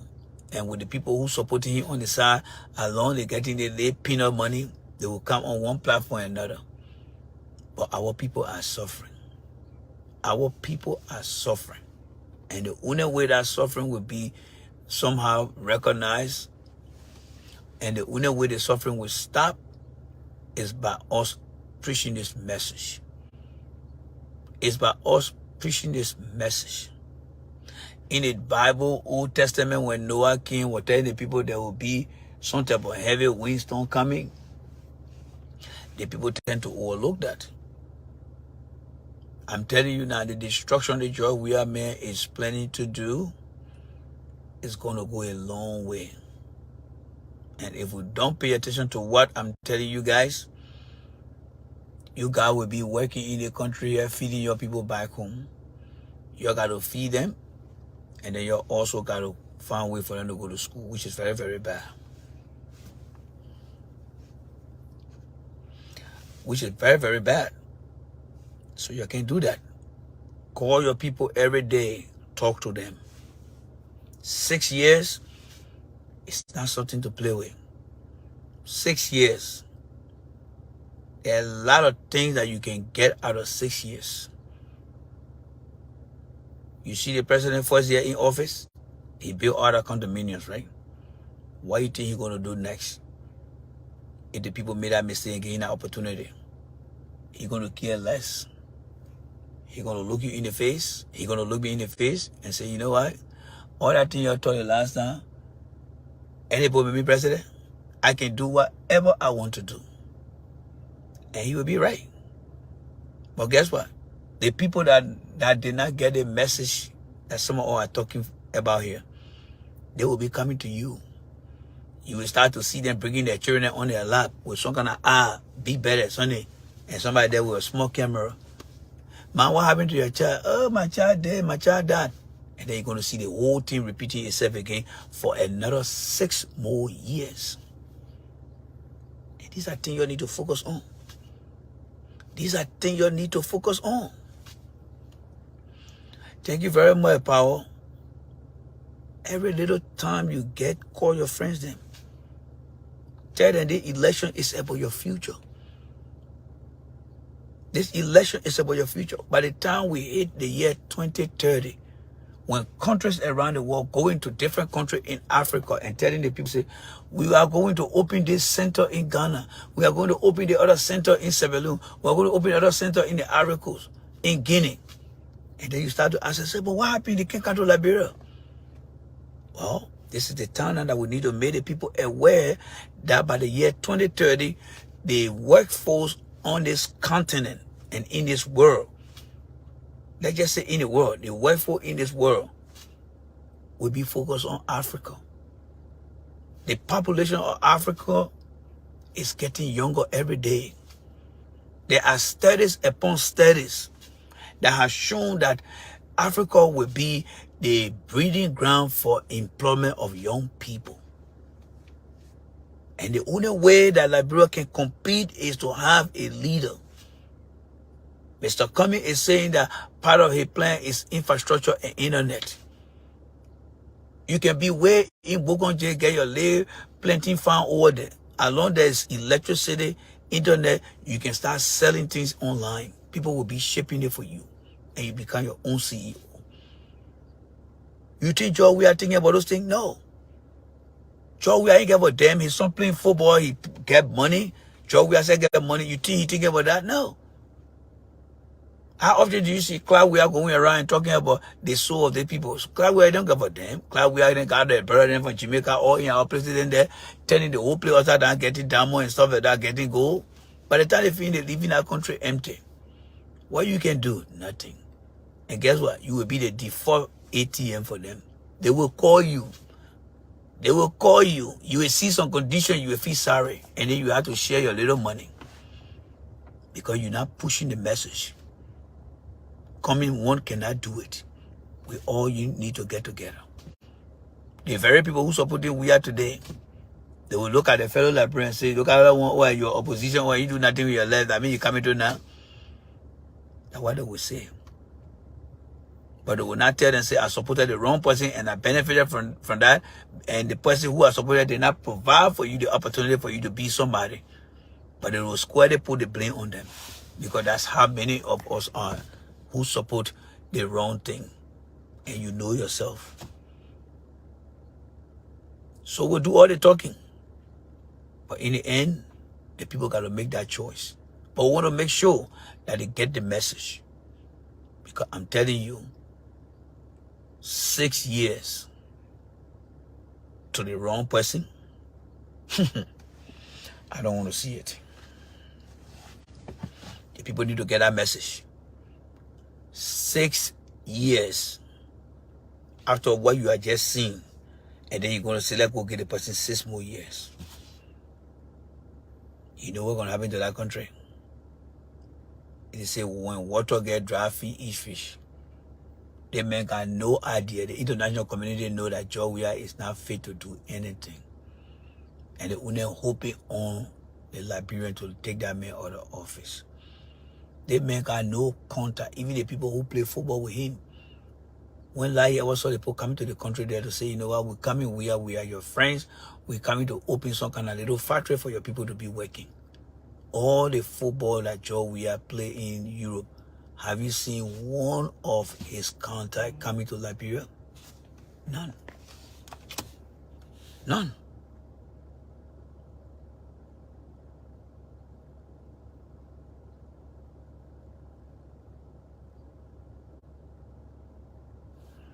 None. You haven't seen one coming to Joshua. Because the people know who he is. He never built bridges while he was in Europe. He never connected to investors while he was in Europe. And he doesn't have the means to go to these people. So you need to focus on the issue. The election is going to solve the following problem. The main issue in the country, and that is the high unemployment rate. There are many people in our country that are not working. That's why you see today, a guy will be in your 30, you tell them I'm a youth. Because most of the guys in Liberia that never worked before, their mind telling them that they're still young. Until they start working, that's when they feel that they have become responsible. But the guy will be 45 years, he tells them, I'm a youth in the town here. Why you think he's saying that? Because he never worked in his life. He never earned a paycheck. So he sees her as a child who still lives with their parents. Because he hasn't earned a job, he never worked, so he calls himself youth. But you and I know, at that age, he can even become a grandfather or a grandmother. But they don't think that way.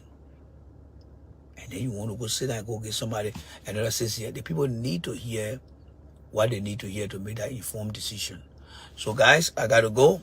I'm not going to be live tonight. We'll play some past video from me. But we'll be live tomorrow morning in Liberia, and we'll push the message. We'll continue. Tomorrow we'll be dealing with McGill. We're going to let Liberian people know that McGill is not in the interest of the Liberian people. And I'm glad that this time around we are talking in Liberia.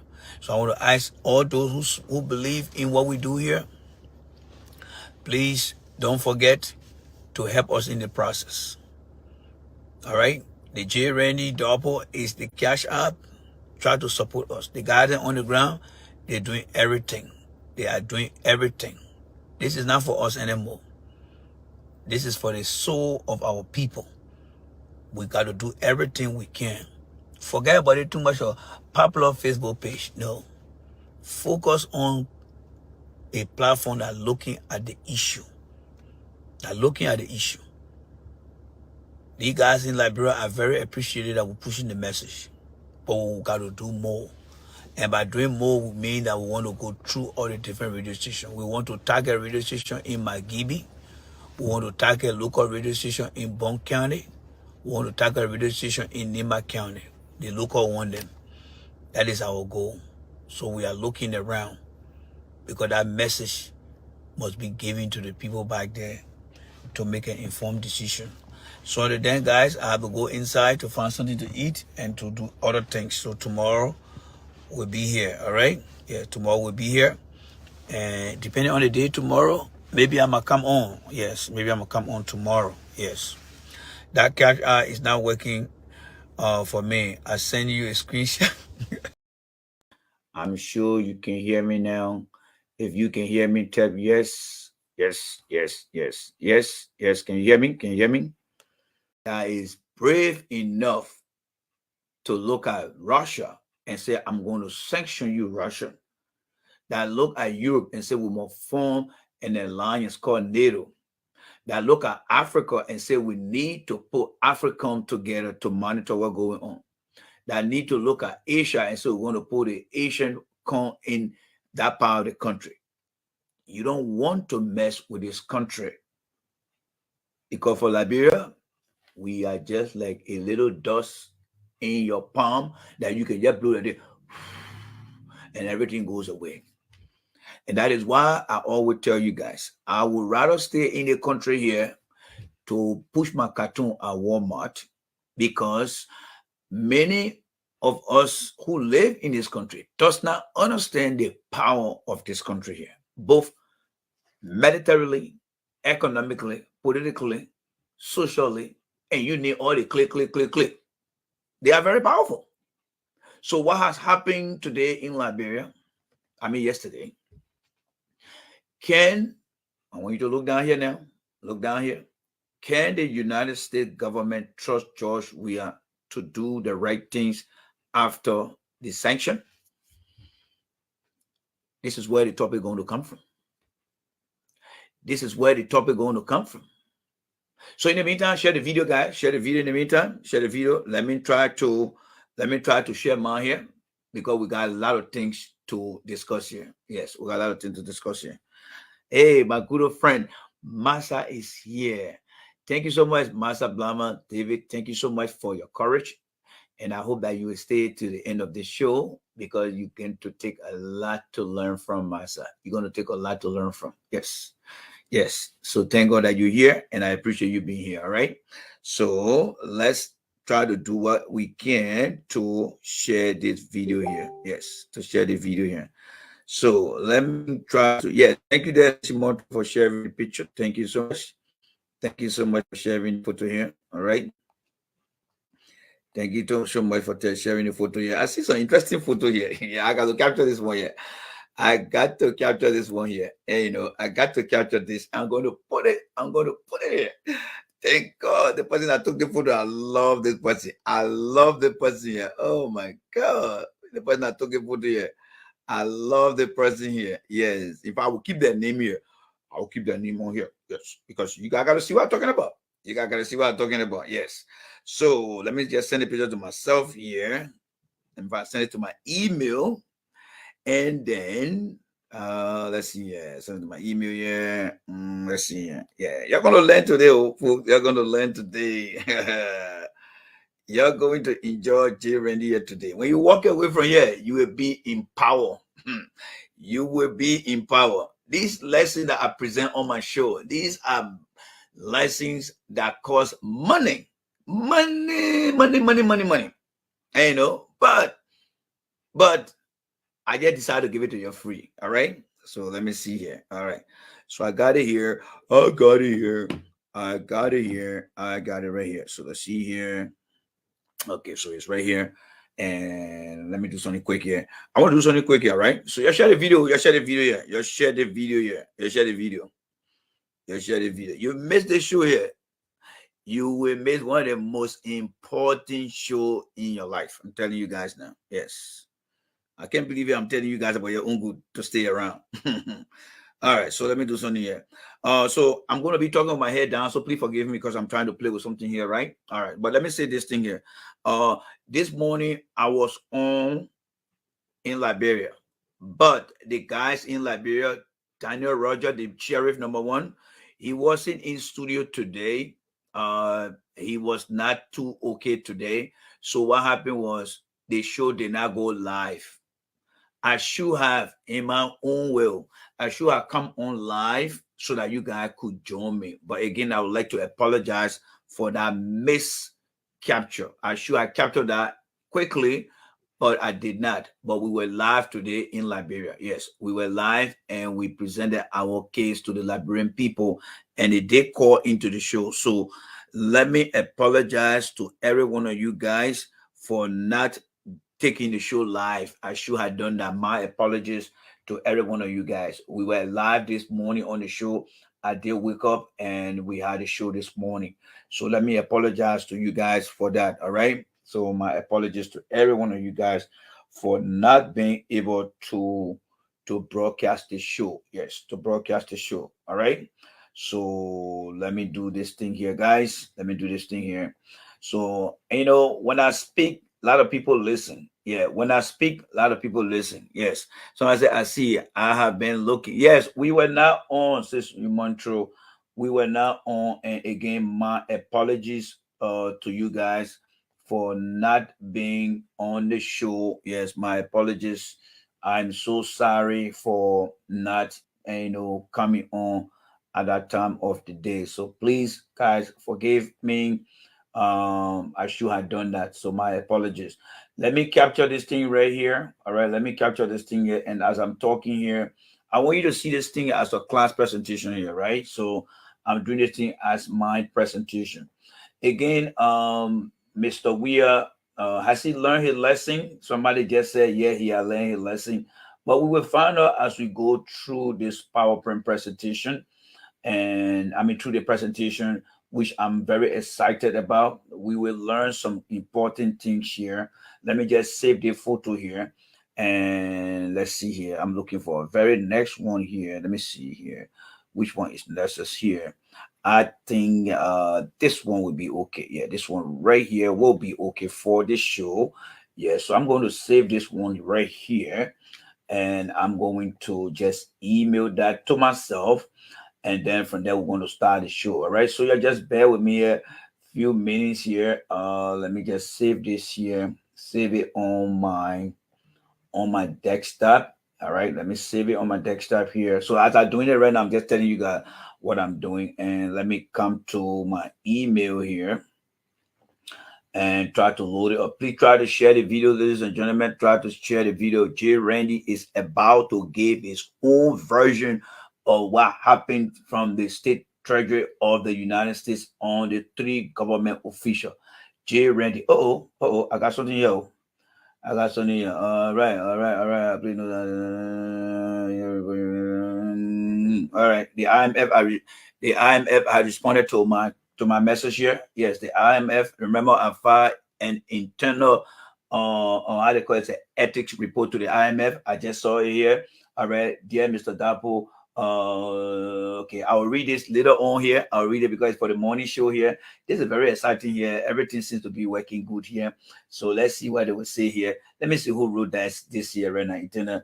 Okay, somebody from Washington D.C. All right, Internal Monetary Fund.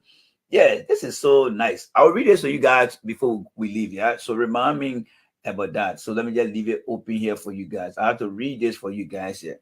So the IMF, remember the government of Liberia said that the IMF told them to do what they did to the people. So they just sent that report here, and I'm going to read that here for you guys here. All right, so let's do this. Let me get to my picture I want to upload here, and so that way we can be square off and start to move to our show here. Where is it? Come on. Wherever you are, show yourself. Wherever you are, show yourself. I'm looking for it right now. Wherever you are, show yourself. Wherever you are, show yourself. Jeez, where are you, man? I need to find you here. Okay. Oh, there you are right here. There you are right here. I find you. All right. And now I'm going to just send it to myself. All right. And I think we're good to go. We good to go. Yes, we good to go. We are good to go. So let's open it up here and begin to download it here. And of course, you're going to see how it works for us here. So we're going to download it here. It's going to open up. It's opening up. Open sesame. Okay. There you go. We just open it up here. And the next thing we want to do here is to download this here. And guys, let me say this. This picture will not be pleasing to many people. But J. Randy got to do what J. Randy got to do, because this show today is going to be about being very open, being very fair. Yes. So some people might not like it, but you know what? I got to do what I got to do. Yes. I got to do what I got to do. So let me just apologize ahead of time. If your feeling is going to be hurt, well, please accept my apology, but this is what I do. I put Liberia first. I don't put individual first. So be prepared, be ready, because when I say I would rather live in America to push cartoon, I want to make sure that you understand what I'm saying is nothing but the truth, because I do not play with the Liberian people. All right. So let me see here. Okay. Let me see here. So let me drop this down here and then come back to the main screen here and see what I have it here in my own box here. So let's see here. Okay, so let's see here. It should be somewhere here now. Let me go to my computer, and that right after that, once I upload this, we should be good to go now, guys. Let me see here. It should be here. It should be somewhere here. Where are you, my friend? Where are you? Okay, let's see here. Let's see here. Where are you? And then from that, I am going to start the show now. So thank you for your patience, guys. Thank you for your patience. I highly appreciate you guys for this. This is something that you're not going to regret, because for the past 12 years, as you can see the title. Okay, let's hear me, all right? I'm gonna have to find myself here and see. All right, let's see here. You guys can hear me. Yeah, I think you got. Yeah, I can hear myself here now. So I think I should be good to go. Yeah, I think I should be good to go now. All right, I should be good to go here. Let me try to get some folks. If you don't mind sharing the video for me, I will appreciate that. But I would like to share it with few groups so that folks can join me here. It's not going to be long. As you can see the title out there, Constructive Suggestion and Advisory Warning to President-elect George Weah. I have some information through my suggestion to share with him. And I would like you guys to be part of this suggestion, because it's going to be kept into the technology history, so that whatever I'm going to say, whether it come to fruition or it done, you guys will know that I once said it, and you will be on record to prove whether I was right or wrong. So let me do something quickly here to the last group here, and then be able to start the whole thing, the ball rolling here. Okay. Okay, so I think I'm good to go. So again, I would like to thank everyone who have joined so far. My coming here is something special today. Usually it would be Tunis and myself on the CDC Our USA show, but today I decided to come solo because I have a personal message for President-elect Senator George Weah, not as a citizen, but this time around as a professional. Let me thank all citizens and all meaningful Liberians for supporting our peace process in our country. It shows to the world that we are making progress in the direction of becoming one of the successful democratic republics on the continent and in the world. And when I saw what Mr. Borka did yesterday, I was very amazed. Tears came down my eyes, because that was almost like in the United States, where the loser will send a concede message to the winner. Having said that, guys, I want to also thank all the citizens for standing very strong behind Ambassador Weah, now President-elect Weah, for the past 12 years. I mean, you guys are proving to be very strong in everything that you plan to do. And looking at Senator President now-elect, Senator George Weah, to lead us in the direction we want to be. But here's what I have to say. I know you guys want to join me, but please just give me 10 to 15 minutes. I would like to say a few things so that we can have this conversation, please, because it's very important. I want you to get this point so that we can have this conversation. It's very, very important. So please just give me 10 to 15 minutes. Now, here is what I want to say to President-elect George Weah. Our people of Liberia overwhelmingly elected you as president. Now you are president-elect. Based on that, they have invested their interest in you, and they look forward to you leading them to some sort of good life. Is it going to be quick? Absolutely not. Here what it's going to take. It's going to take your platform with your vision and your goals to achieve whatever you want for the people of Liberia. That said, President-elect, you are not president for Madam Salif. You are not president for the coalition. You are not president for me, Randy. You are not president for Dave Kaye on here. You are not president for my brother Armstrong. You are not president for Sai Bangura. You are president of the Republic of Liberia, in which everyone that I named so far are part of that country. You now represent everyone within our country. What I think you need to start to look at first is the issue of reconciling the country. That should be the first step, and that should be done simultaneously. Second issue here is when it comes to how you place people in government. This is where my 4 suggestions are going to start. Suggestion number 1. I have 4 suggestions. So guys, I want you guys to listen to that. I have 4 suggestions. Suggestion number 1. I saw a lot of folks who came from other political parties to join you in our effort. I appreciate that. That's what I call partnership. A partnership with you in order to have you elected. Kudos to them. But the people of Liberia, in and outside the country, know the work ethics, know the scorecards of Mr. Eric Stader, Mr. Weston Finley, Mr. Glenwood McIntosh, Mr. Winston Toppet, Mr. Professor Suni. The people of Liberia know their scorecards. So suggestion number 1, I would suggest to you that those gentlemen I just named, they should be on your advisory board. They should serve as an advisor to you.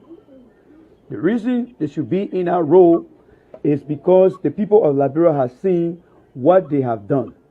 They have what I would describe as their scorecard. They know their capabilities. So suggestion number 1 is to put those guys on your advisory board. Suggestion number 2, when it comes to your cabinet and your directors, I want you to have that open vision, because right now there are a lot of people who have surrounded themselves around you, preventing other people from getting closer to you. That is not healthy. What is healthy is for you to have that portal between Liberian in the diaspora and local Liberian, because that will give you the opportunity to flex your understanding of how things should be done. Because why? Almost everyone in Liberia, you Ambassador, we know what their work ethics are, what are their performances. You know it all. Nevertheless, you can still bring them on board. That said, when it comes to your recruitment process, I want you and your team, your transitional team, to be able to bring in and vet the best. Suggestion A, on suggestion 2, whoever you're going to select as your minister for any ministry, let that person doing your interaction with them or your team be able to come up with a 3 years vision plan for that ministry. 3-year vision plan for that ministry. The reason for doing that is to effect changes. That also goes to your directors. Whoever you're going to appoint as your director should also be able to come up with a 3-year plan to effect that agency performance. Why am I saying this? I'm saying this because I'm an analyst. President Johnson's study became a massive failure, which caused Booker to lose this election because he had no record that Eddie Johnson's study was able to establish for the past 12 years, and it failed. And the reason for that is people handpicked people, whether it was in Liberia, whether it was abroad, and took them to President Johnson's leave. And all she did was to take them and put them in position without even asking them for their credentials. Now, still speaking about that credential, Mr. Eugene Fagon, if you don't know Randy, you're going to know me. I admire everything you did to Mr. Boyka. I'm a citizen, you're a citizen. Having mentioned what I think Ambassador Weah should do for whoever he's going to put in the cabinet position or in the director position, whoever will be chosen for every ministry, Mr. Fagon, you and I have to make sure that we present that person education, we present that person work experience to show to the Liberian people that that person is indeed was vetted and we have seen what that person is made of. If you cannot do it, I will do it. Because you know why?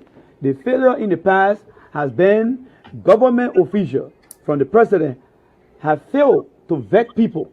They only took people who they had close association with and they put them in position. That is why you saw President Sharif just keep reshuffling, because she didn't have that vision to determine what she really wanted to get out of her platform. Ambassador Weah has used his platform to tell the people of Liberia that he will bring up a change. So as member of the CDC team, before we take the cow to the waterside, I want to make sure that it's a healthy cow. What do I mean by that? Before President-elect George Weah take office, I want to make sure that I be on record to tell him what I'm telling you now, because I predicted that Mr. Trump was going to win this election because Hillary Clinton baggage she had. He did win the election. I predicted in March that Ambassador Weah was going to win this election because Ellen Johnson said he had failed to execute what she should have done. Now I'm saying to Mr. Weah, what I just said, you must be able to listen to me and be able to at least process what I'm telling you so that you can become successful. Now, that said, when it comes to check and balance in the system, you represent the people. You do not represent the national legislature. You do not represent President Salif. You do not represent the Supreme Court. All right, guys. Sorry for that late delay. Sorry for that delay. Let's move this from off the screen here. Sorry for that delay there. Sorry for that delay. I think we got a photo and we'll look at the photo as we go along. So sorry for that delay. But however, it still ties into what is happening now. It still ties into that. You know, the good thing I like about myself, ladies and gentlemen, is the fact that everything that I do, I keep a record of what I do. And I will encourage every one of you guys to do the same for yourself. Whoever you support today, whatever you say, we Liberians most of the time tend to not listen to people word of mouth. Even when we know that they are saying the truth because we want to win the case, we stand with what we believe are things that will give us the advantage. And what I learned when I started Liberian politics is to always record things. That video you just saw was on December the 29th, 2017, when Mr. Weah was announced president-elect after the second round. I made my suggestion to them.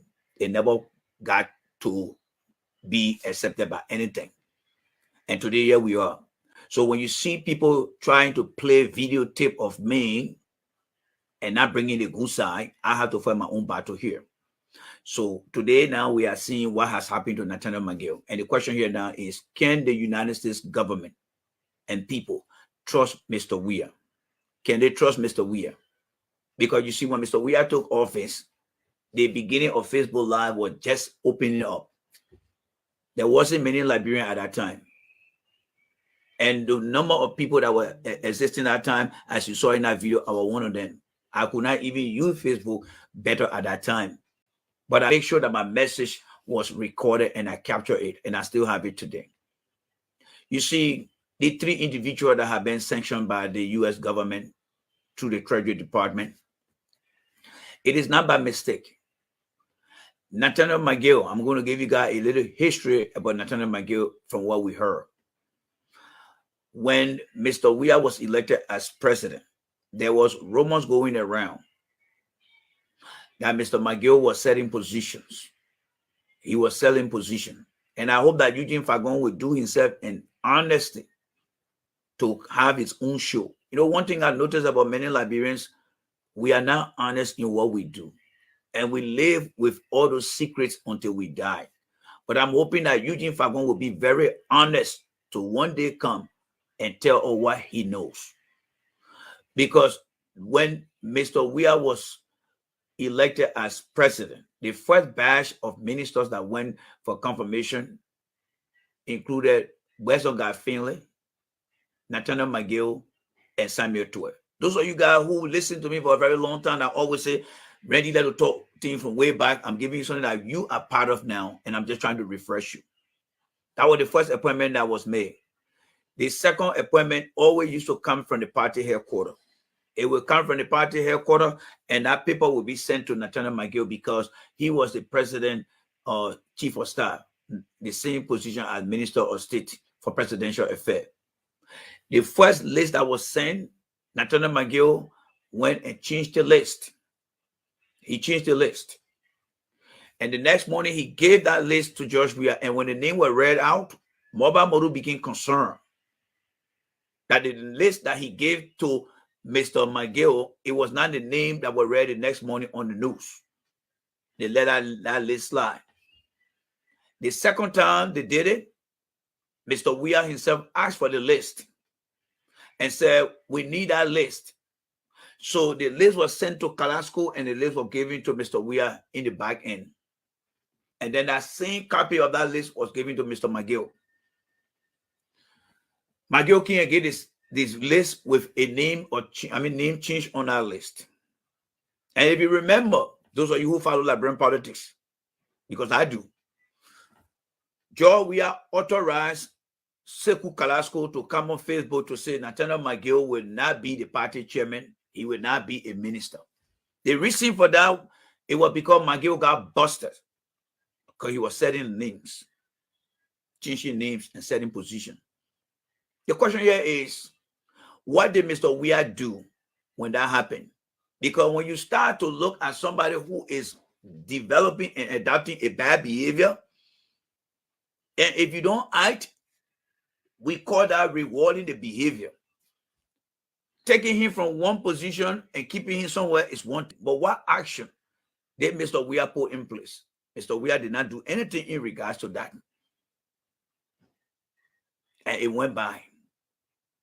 There was a time a guy was in the EAW area when McGill then was running after the Iboma loan. There was a guy in the EAW area who was pretending to be Nathaniel McGill. And he was selling position. And when that happens, Nathaniel McGill was in Asia.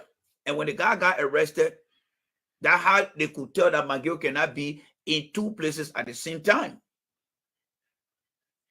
And then the guy was arrested. Why do you think the guy decided to behave like McGill? Because McGill had introduced something in the country that wasn't right.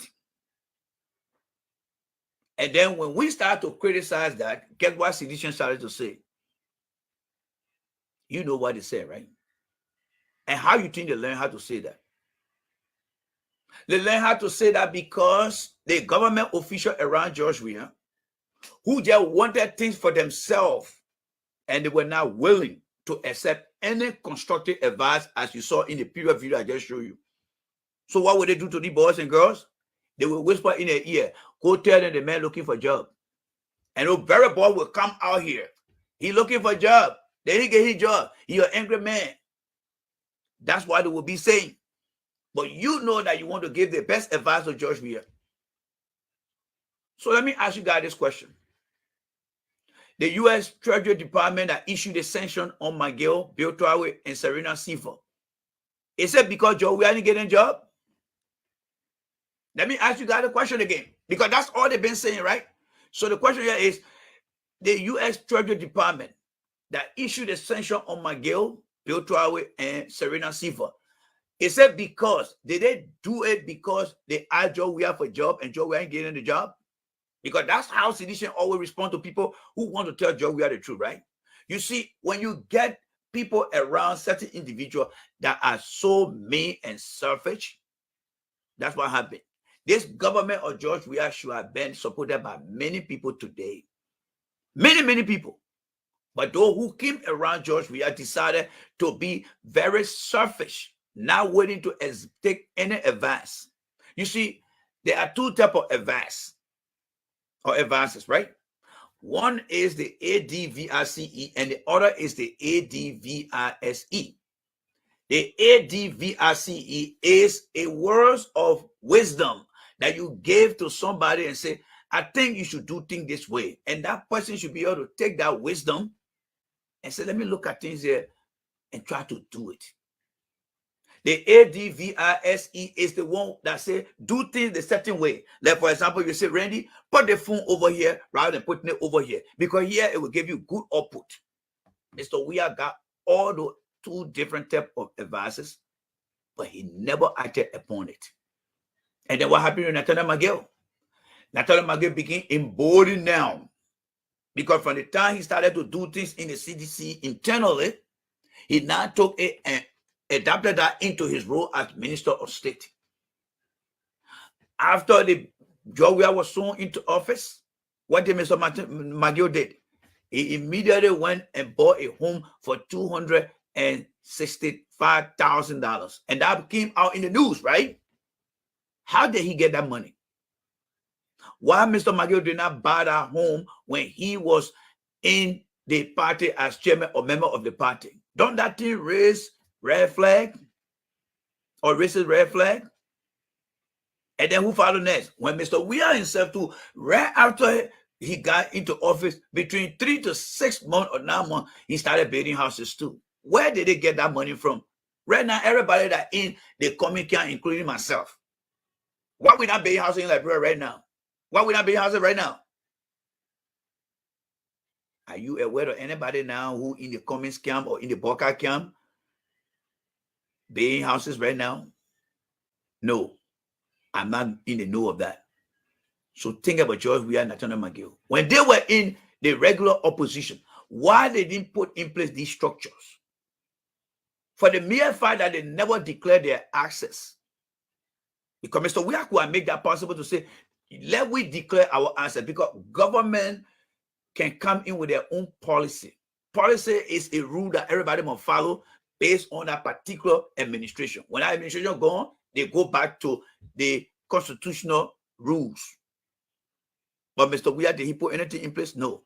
So we saw the proliferation of Weah building home, Nathaniel McGill building home. But McGill too decided to go forward. After his mom died, Nathaniel McGill went and built a mausoleum. And everybody started raising flags. Then Mr. Weah called Nathaniel McGill and said, look, you need to slow down in this place here. And the people in this country are suffering every day. They can barely get $2 a day to survive. Stop putting money in the kind of places.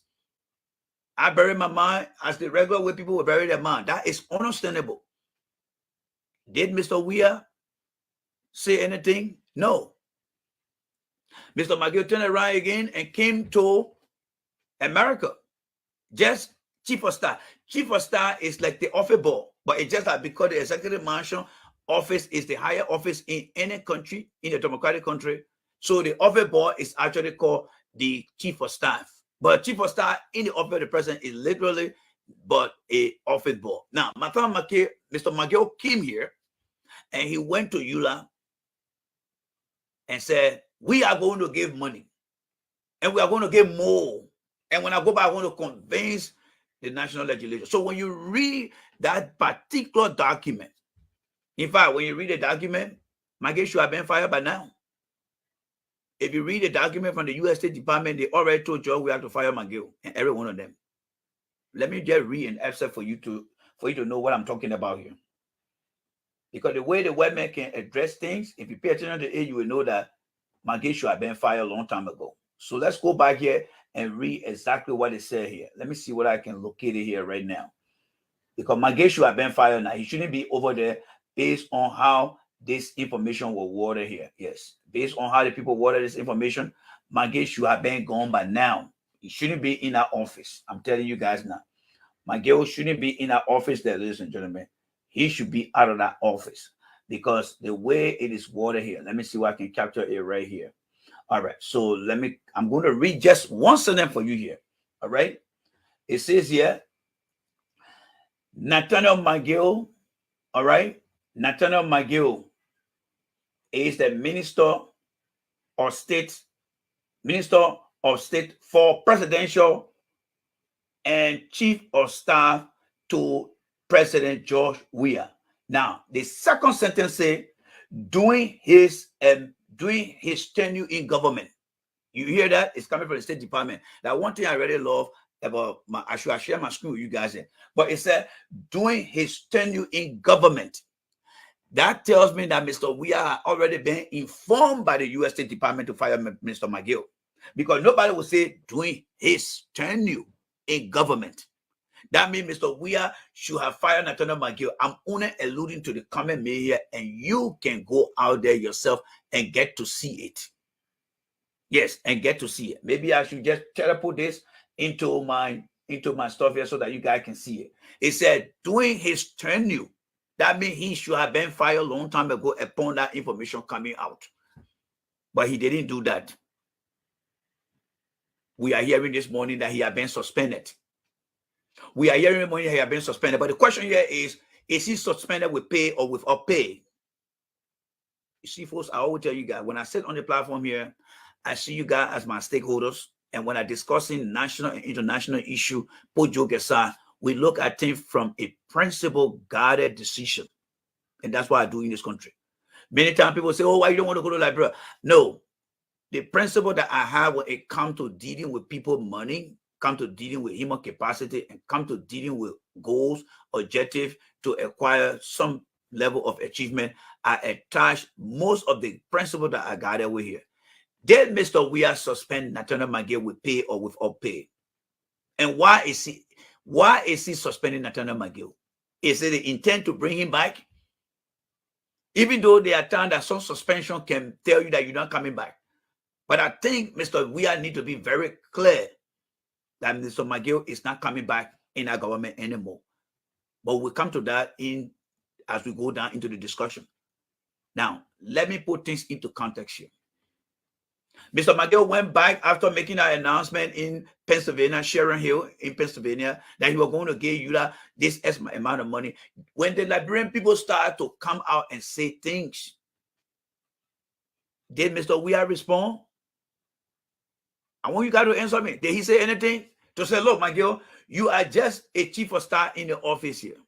You don't go out there making sure that budget that have been approved by the national legislature, that you reallocate money to organization without the approval of the national legislature. That made Magay to be so emboldened. So when you read the information where it said Nathaniel Magay took money that were allocated for different purposes and redirected to other institutions, those are things that people are looking at. Now let me say this to you guys. Let's hold on Magay there. You know, to every crime, there are people who abate or better in the process. To every incident that happened, there are things we call contributing factor. The bigger media in the country, I know they will be very hard for you guys to take. Those that call themselves biggest platform in the country, they don't work for them. And if I ever tell you that I'm going to waste my time looking at the bigger platform, you're wasting your time. Because I am guided by a principle that got integrity, ethics, and moral value. Everything I have explained so far about Nathaniel Magay, it had never been a hidden secret. But when Magay show up on Spoon, do you hear Mr. Witherspoon and others asking Magay this question? What is your job function and why are you doing it? And why now, Mr. We are taking this action? It is called check and balance in any society. In America here, if you're a public official, even a private individual, your character is protected by being away from sexual allegation, financial fraud, and any form of criminality.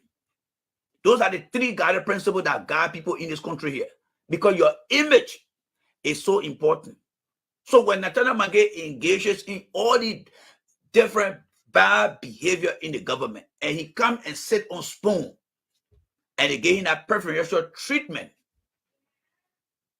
and nobody says anything, nobody question him, I see that as contributing factor.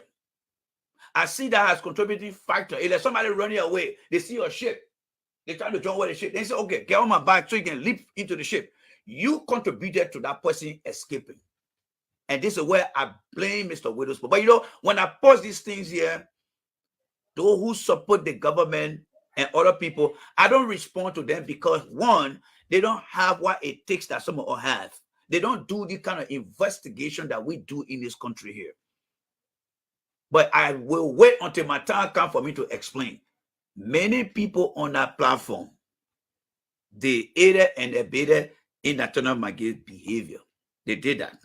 And I will hold them on the principle of accountability. Spoon Network and their crew are responsible as a contributing factor to Nathaniel Mange's behavior. Because as a media institution, as a talk show host, that say you got a bigger platform, of course they do, right? When they come on, people all around get 1,000 of people. What information did they give the 1,000 of people that, oh, we saw this coming up? Where can you go into all the number of episode broadcasts that Spoon have posted out there and say, let me bring one this day here, this person will ask him and give all the tough questions? You will never find any video of such. So they get Nathaniel Mange the opportunity to come on a platform and only talk things that will be pleasing to them, because when they visit Liberia, what happened when they visit Liberia? They get a rousing welcome, right? Yes, they get a rousing welcome. They put it in an SUV and they enjoy. So they don't see nothing that Nathaniel Mange would do, so that way they can feel comfortable. And when I saw those things, it made me to feel bad. Yeah, it's a photo right here. All right? Like I said, I'm going to help people feeling here. Yeah, is Dr. Francine sitting down here. And I get for damn about what any ANC member say here. Everything that Mange done up to the present of the photo here, who question Mange behavior? Yeah, they are right here. Who question it? Nobody. And this is where I will tell you, I'm not looking for a job in Liberia. I'm only looking for people who are doing the right thing. Do you know today why Mange Tour and Buya will not talk to me? Even though I got their numbers here. Because when I see the wrong thing, I tell them it. I tell them it. Because the video you just watched about me giving Buya the advice, I stand by that video. But when the Spoon crew left from here and went to Liberia, they went and dined with Mange. And Mange began emboldening and continue to do things because the bigger platform will not say anything. So I will say this to you guys. I know you got less things to do, but for me, I don't give a damn who owns Spoon, how many people they got. In the eyes of the American value system, I see Spoon as nothing to me. Only to Liberian that will watch Spoon, will say Spoon is a very good place. No. But for me, Spoon got no value for me. Now, let's dig deeper into Spoon. You got guy like Benjamin Senvi sitting down over there, right? Do you think what Benjamin Senvi did by taking that money to help others in Liberia to create jobs and never did, and came in the country and sitting down today? Those are taxpayer money. Those are international donor funds that were given to Ellie Johnson Sedi. Benjamin Senvi came and said, oh, I'm going to open company for Liberian people to get job. He never did. He came and sat down here, and then he's sitting on a platform. Which one of you that live in America here today would be in some sort of financial mismanagement, delinquency, and be on a platform and want to give back advice to people? Folks, I say I'm going to help people feeling here. My support for Mr. Cummings is not about friendship. It's about helping the suffering people of Liberia. So you either like me or you hate me. But I ain't got for damn. Walmart is here. Amazon is here. And for the most part, I'm getting old.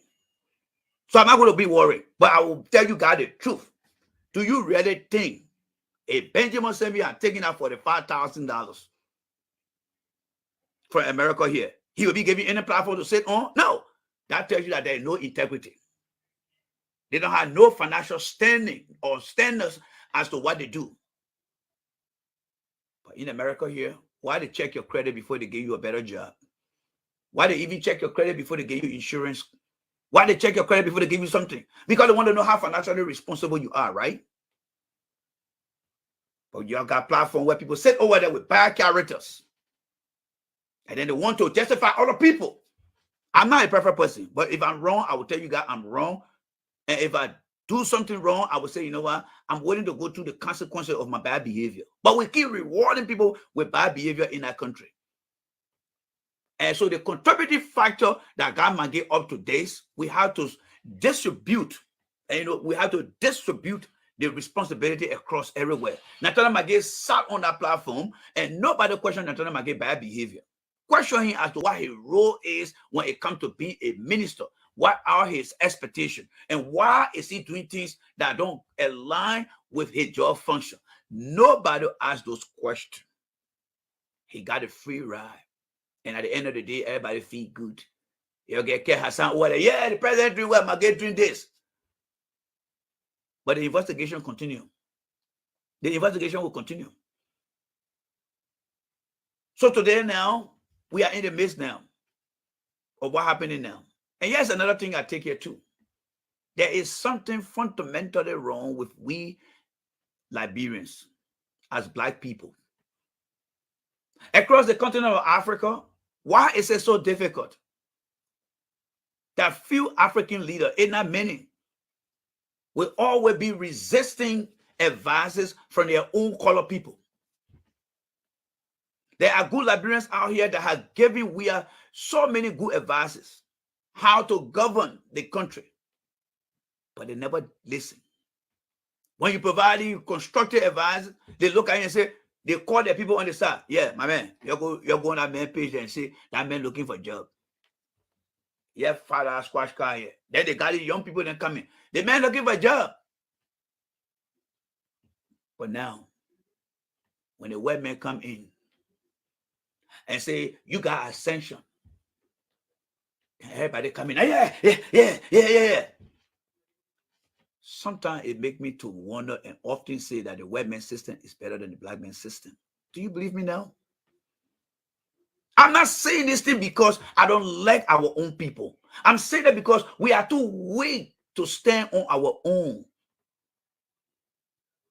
If we have listened to many advices from so many Liberians across the globe, you think a white man will come read documents and say this? Why the ambassador in Rwanda cannot come out and read document to Paul Kagame saying he took over that country? Because Mr. Kagame has figured out that we, the black people, can make decisions and make our country better. And everybody listen to that. So it's a white man when he talk now before we take action. You see where I'm coming from with this? So you can go on all the different platforms now, but this is what I call evaluating ourselves. What kind of people are we? And what lesson are we learning from what has happened to our people? Is it just going to be for a while, then we'll go back to our normal self? You see, when the ambassador gave copy of that report to Joseph Boyka, I see opposition happy like this, and I'm sure Mr. Comey got some. That copy is telling you that it is not only George Weah we're focusing on. If you come and become president or Boyka become president, the same rule applies to you. So what are they doing now? Are they just jubilating because it is George Weah today? Or are they looking at themselves and say, you know why? Those of you who come in the government, you're thinking you want to be the Javasin Koji, it's not going to work in this government yet. Are you guys thinking about that? And this is where I come in now. And this is where people will dislike me because I know there is a tendency. Remember, across every political party, we are all Liberians. We got our Liberian DNA in us. But how do we contain that DNA? We only come out to be this Holy Mary, Mother of God, when something happens to somebody else. But what are we doing within ourselves? I know I'm healthy feeding this morning, but this is J. Randy here. The man who don't give a damn, but speak the truth. So that copy was distributed across every different political party, right? They got a copy. What are they doing about it? You know, in America here, there's something we call a light. alert. When something happened in America and we know we got operation in India, in Japan, we send that information there and say, hey, somebody got injured here. You make sure you check your places over there so that it cannot happen to somebody else's father, mother, wife, sister, happens or what, and they begin to take action. So when the embassy share the document, it is telling the opposition, be mindful, be careful, because what you're laughing at today could become an embarrassment for you. But how are they accepting it? Are they accepting it because it is happening to George Weah? This is what we call being Liberia-centric. The centricity of being a Liberian is to put things first. By default, everyone who supported George Weah and every platform that McGill sat on, they are all part of what happened to Nathaniel McGill. And on the bigger platform, they are all part of what happened to Liberia today. Irrespective of you not supporting George Weah, if Liberia was going to be asked, or the world was going to ask, is there any country today in the month of August that have been sanctioned by the US? They're not going to put Nathaniel McGill there. They're going to bring Liberia in there. And when they bring Liberia in there, it is you and me that will be labeled as a country among the few countries that have been sanctioned. That's why it is, folks. That's why it is. That's why it is. So what lesson have we learned from Nathaniel McGill behavior? And how can we perfect these things here? You see, one of the advices that Mr. Weah failed to understand here, and this is where I really love Mr. Cummings. Mr. Cummings lived in this country called the United States. And when I hear people talking about Cummings, I want them to make sure that Liberians that never traveled to this country here, let them get to understand that Mr. Cummings is not going to make that mistake of not listening to diasporan Liberians. The white man you and I know will smile with you every day you enter your place of work. They will give you that 99 days to do what you think are the right thing to do. But now one day, when they're ready to fire you, they're going to fire you as if to say that they never knew you before. So when we see how they call it, McCarthy playing basketball with George Weah, and they think everything is okay, that is not part of McCarthy's job description. It is called extracurricular. Not because we play together means that when you do the wrong thing, I will let you go. That is where we are then don't understand. Remember the Millennium Challenge programs? When we are kept failing those things, you and I that work in this country here, there are things that will say, we are this scorecard here, you get in here. If you keep failing at this, you will not get funding from the government. But why? Because we work with the people in America. We know what triggers them.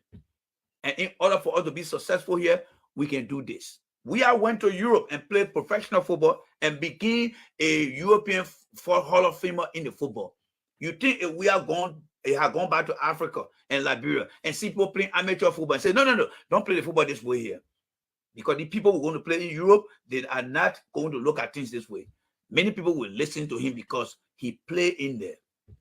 The people around Mr. Weah don't understand that many of us who live in this country here, we understand how the women thinks, we understand how they operate, we know what we see as a red flag. This ambassador, when he started giving his warning sign, I started to blow the whistle. The first time the ambassador started, you guys will remember, he said he spoke on the issue of power theft in the country. And he said, even my wife and myself, when we're in America, will pay the bill here. Because the money will be used to carry out some form of maintenance for the McCarthy plan. Do you think Mr. Weah took that thing seriously? No. After that man spoke, did you hear Mr. Weah saying anything? No. He didn't even put any action plan in place to say, you know what, I acknowledge what the man has said. We will begin to carry out a clean sweep across the country and see how we can tighten up the stealing of electricity in this community or in the country. Do you see Mr. Weah doing that? No. But if you were in America here and holding a position where you have a meeting and the man tell you, say, we are seeing some things getting wrong here, the first thing that will come to your mind, my job is at risk. I must do everything that I can to not have such a message coming to the meeting here again. Why you think we are so limited? Because we are then don't have the experience that we have here. And why you think the bigger platform never educated we are? Because they got people on the platform that don't do nothing like what we are explaining here to you guys here today. So in the overall, we fall short.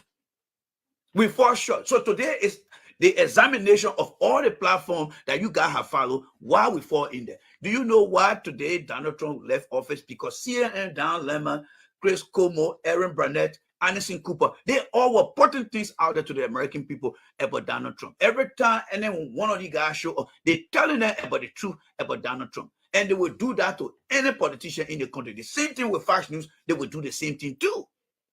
It is called check and balance in the system. But do we see them and more? I mean, do we see the same behavior among our people? Absolutely not.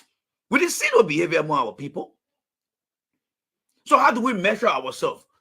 Because society is divided. We had the government and we got the fourth estate. The fourth estate include people who are journalists, people who are community organizers for a better community and better country. But how have they contributed to what Mr. Weah is doing? What role have they played? This is the time now for us to examine what we did wrong and why we did it wrong. And that's why I'm here today. That's why I'm here today. Do you think someone ain't got time to go sit down on different platforms and listen? No. But when you understand what it takes to be a better society, it's for you to be able to do what is right. We should learn to do the right things in the right way for all the right reasons.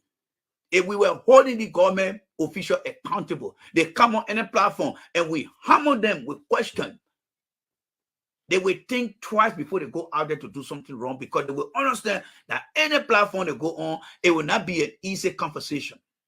Why? Because they will be tested, they will be quizzed, they will be research on what they are doing when they go for the interview. So to me, the bigger platform ain't work for them. People just go over there because I bring people, oh, we love entertainment, but we don't love deliverable. You think the American government finished with us? They are not done with us yet. They are not done with us yet. They're still coming for us. The third reason here, the money that the IMF gave to Liberia, the money that the World Bank gave to Liberia, it comes from taxpayers. It comes from rich people that put their money into the institution. Liberia got a very bad credit history. Like you and myself in this country, Liberia got a very bad credit history. Liberia cannot walk to any investment bank to borrow money because Liberia credit history is very bad off. So after World War II, rich people that existed at that time decided to put their money together to rebuild Europe, and the IMF was established. The World Bank came along. So the World Bank, the IMF, they are like a secure credit card where they give you small card and monitor you. And that's what Liberia operating on. So when the people take their high-end money and the US government give it through the different institutions, they follow the money to see how well that money can be used to benefit the people. And when other people start to misuse that money, it becomes a concern. Do you think America will walk to any rich country and say, what are you doing? No, they will only speak to human rights and not financial abuse. The reason they're coming after the financial abuse is because they feel that the money that is given to the African country is coming from taxpayers, and they supervise those money. And if it's being misused, it becomes a problem. Sergei Magnitsky, who they named after the Magnitsky Act, was a Ukraine Russian born who was a lawyer and a tax auditor. He decided to audit a company in Russia because he felt that there was financial misuse of money, and he got thrown in jail, and Mr. Magnitsky was beaten to death and died at the age of 37. And the world became very concerned that corruption cannot win. The goodwill of the people must win. And the United States decided to adopt that behavior, that Magnitsky Act, because this man fought for equal justice when it comes to financial wealth. And that's why they're using it today now to go after people. So when they sanction somebody like McGill, it means that his action represented men who were fighting in Russia to give poor people an opportunity to be part of the society they found themselves in. That is the direct implication of that sanction. Although who beat Mr. Magnitsky in a jail to kill him are people who don't want other people to have financial wealth. And Mr. McGill and Bill Twiley and Serena Seaford behavior mirror that thing the American CA as someone who don't believe that McGill need to be in power. And you think with that kind of behavior, you think when we are come to America, he will go sit next to Biden? No. Because Biden will be on the other side of justice and we will be on the other side of justice. So that suspension that we are gave, the journalists need to follow up with we are. It says suspension will all pay or say indefinite suspension. But you and I know it's during his tenure in government. I mean, McGill should be gone by now. Bill Tower should be gone by now. Serena Silva should be gone by now. Mr. Weir cannot sit with the Americans here when he got people hanging on his government who had done the worst things. No. And this is why I will come in to address Mr. Cummings here.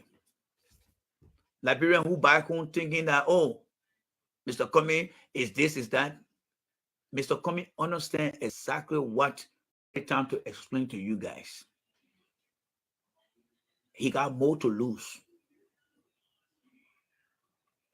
If for any reason anyone is found in any corrupt practices, as you can see in all Mr. Cummings' video that I play here, I'm not playing it because I want to play. But what Mr. Cummings is saying in that video are things that the American and other international partners will favor, because he's been very transparent in what he wants to do for Liberia. It is called showcasing his philosophy, his policy. And the American people understand that.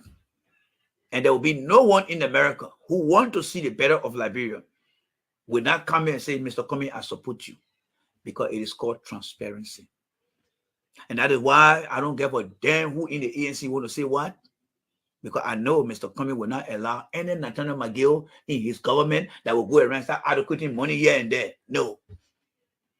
He's not going to tolerate that. And this is why I decided to support Mr. Cummings, because he represents the American value that I stand behind. We are government officials support us. Now, what has happened to Nathaniel McGill today? What is happening to Nathaniel McGill today? Let's do some research. Ready? This is J. Randy here. Let's do some research. All right. So I'm going to share my screen with you guys here. All right. I'm going to share my screen with you guys. All right. Like I said, you're going to learn something very good today. Yes. So let's share the screen here and share the video, guys. Hit that like button. Let me see here. You guys not hitting that like button. I'm not happy. You Montreal, make sure the people hit that like button. Make sure, and please post the cash app here. Our friend in Liberia, we need to do what it takes to. So please post that cash app, says in Montreal. Those who want to give their little $5 or $10, please. It's all about transparency. You don't put not do that thing, they will sanction here too. So you Montreal, please post that thing for us. Let me see. Y'all hit that like button there. Let me see. Hit that like button. Hit the like button, ladies and gentlemen. Hit the like button. Hit the like button there. Hit the like button. Let's see here. Hit the like button. Hit the like button there, please. Hit the like button there. Hit the like button. Let me see here. Y'all hit the like button. Thank you very much. Hit the like button, guys. Hit the like button. Y'all please, how do you call it? Please, ladies and gentlemen, please hit the like button, and whatever it takes, whatever you can do, please do the best. So the question here now is, all Seditian now who are always told us that we're looking for job, the man looking for job, what are you going to say now? All right. So hit that like button there. Okay, I see the like button down there. I see the like button. I see the like button there. Yes, I see you guys hitting the like button there. That's good. I can see all the little thing going, all the balloon into the air. So let me say this here. Let's go now into the real deal now, right? So let me share my screen with you guys and see what has happened to George Weah and why George Weah do not stand a chance in Nathaniel McGill Bill Trawe in his government. All right. So let's do this. I am going to reduce the screen. I'm going to make myself smaller here. And I'm going to go. Ready for this? Don't be me. Share the post now, guys. Share this post. Share this post. What I'm about to review to you. Share this post. What I am about to review to you is very important. It surpasses all other platforms. It surpasses all other platforms that you have seen since yesterday, because this is what I do in the US. This is my area of expertise. This is what I do in the US. And you don't want to be the one to say, I should not be the one to see it. No, share the post. So while you're doing that, let's go and begin to dig deeper here. All right. All right. So we're going to share our post here. There you go. The cash app is already there. Let me try to stop this here and broadcast the cash app here. If you believe in what we do here and you are a Liberia who support Mr. Cummings' dream, we are here every day. So there go the cash app. You don't have to leave your party to vote for Mr. Cummings. Mr. Weir has failed, and we are doing everything possible. Many Liberians across different networks pushing the agenda for Mr. Cummings, and we appreciate everyone. But for us here, we call ourselves the independent supporter of Mr. Alexander Cummings for the presidency in 2023. And we are not like McGill going somewhere and taking people money and using it. No, we are beggars. We beg for money. And all we ask you is when we get that money, we want to help our partners in Liberia pay for our communication fees and also help to buy other material. And all those things will be cataloged. We will present you with receipt of what we buy and how we transact.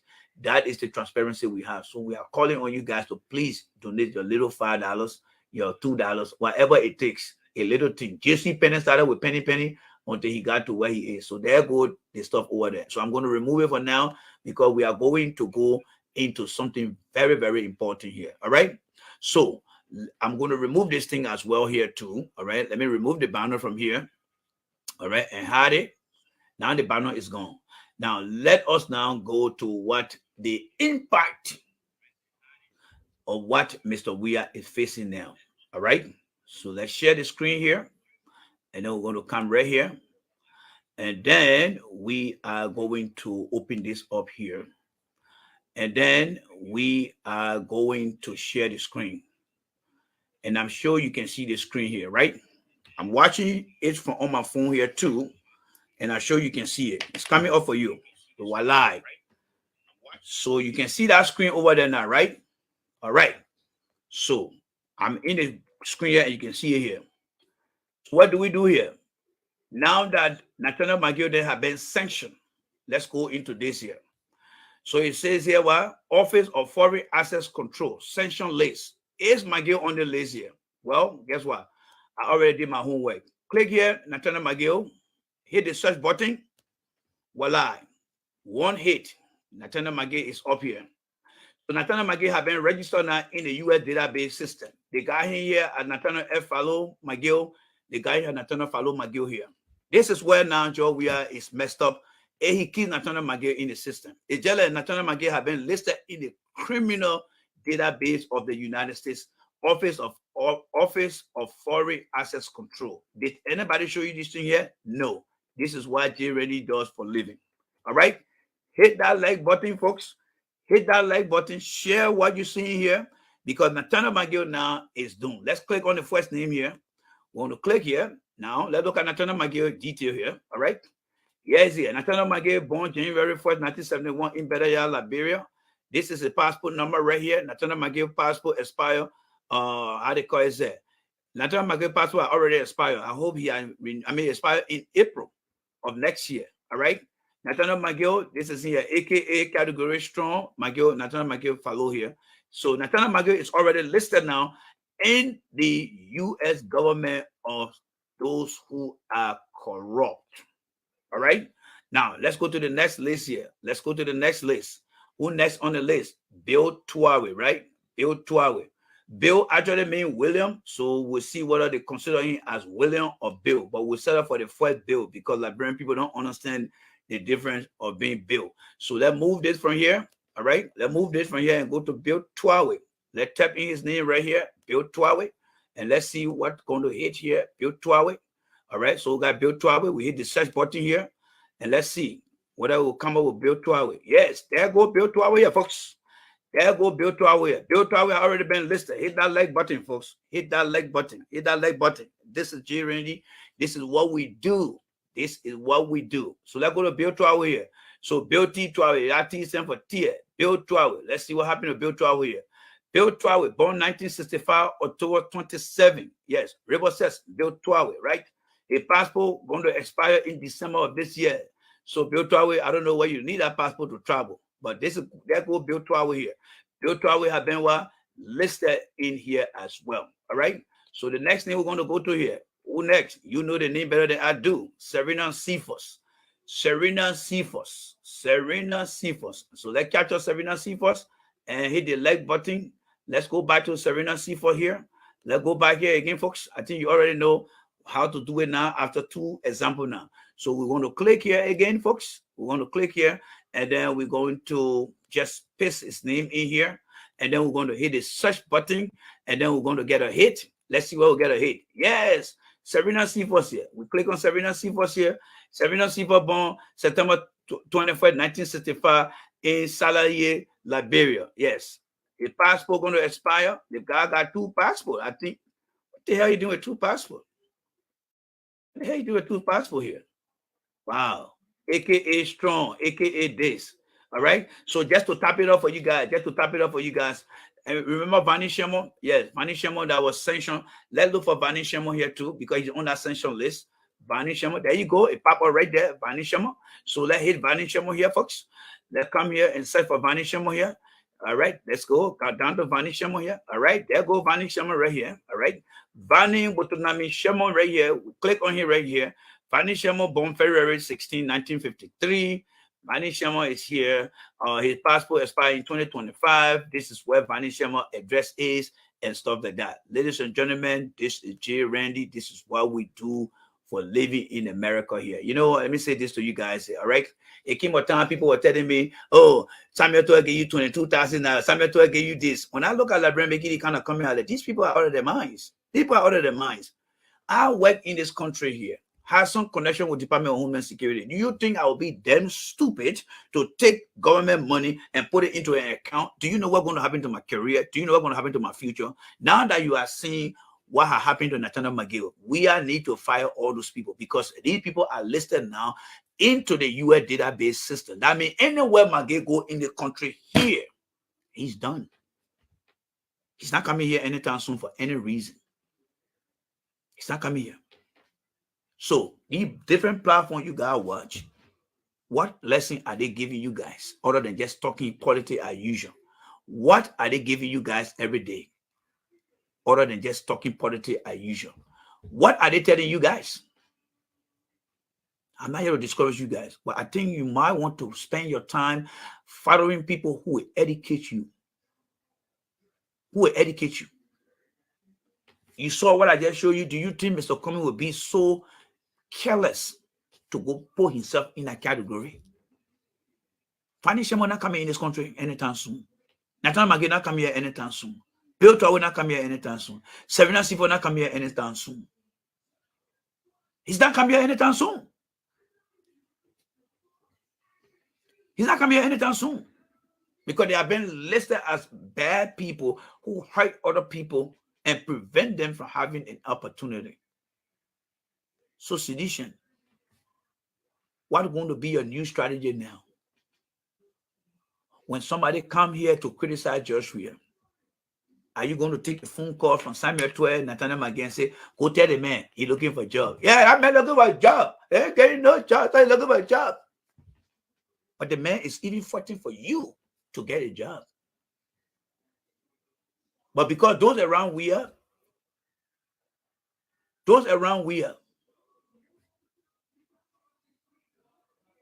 Musa Belete already in the system, so I know what you're talking about. All right? So shame on you guys. You guys, sedition, you guys are the one who made McGill to be that way.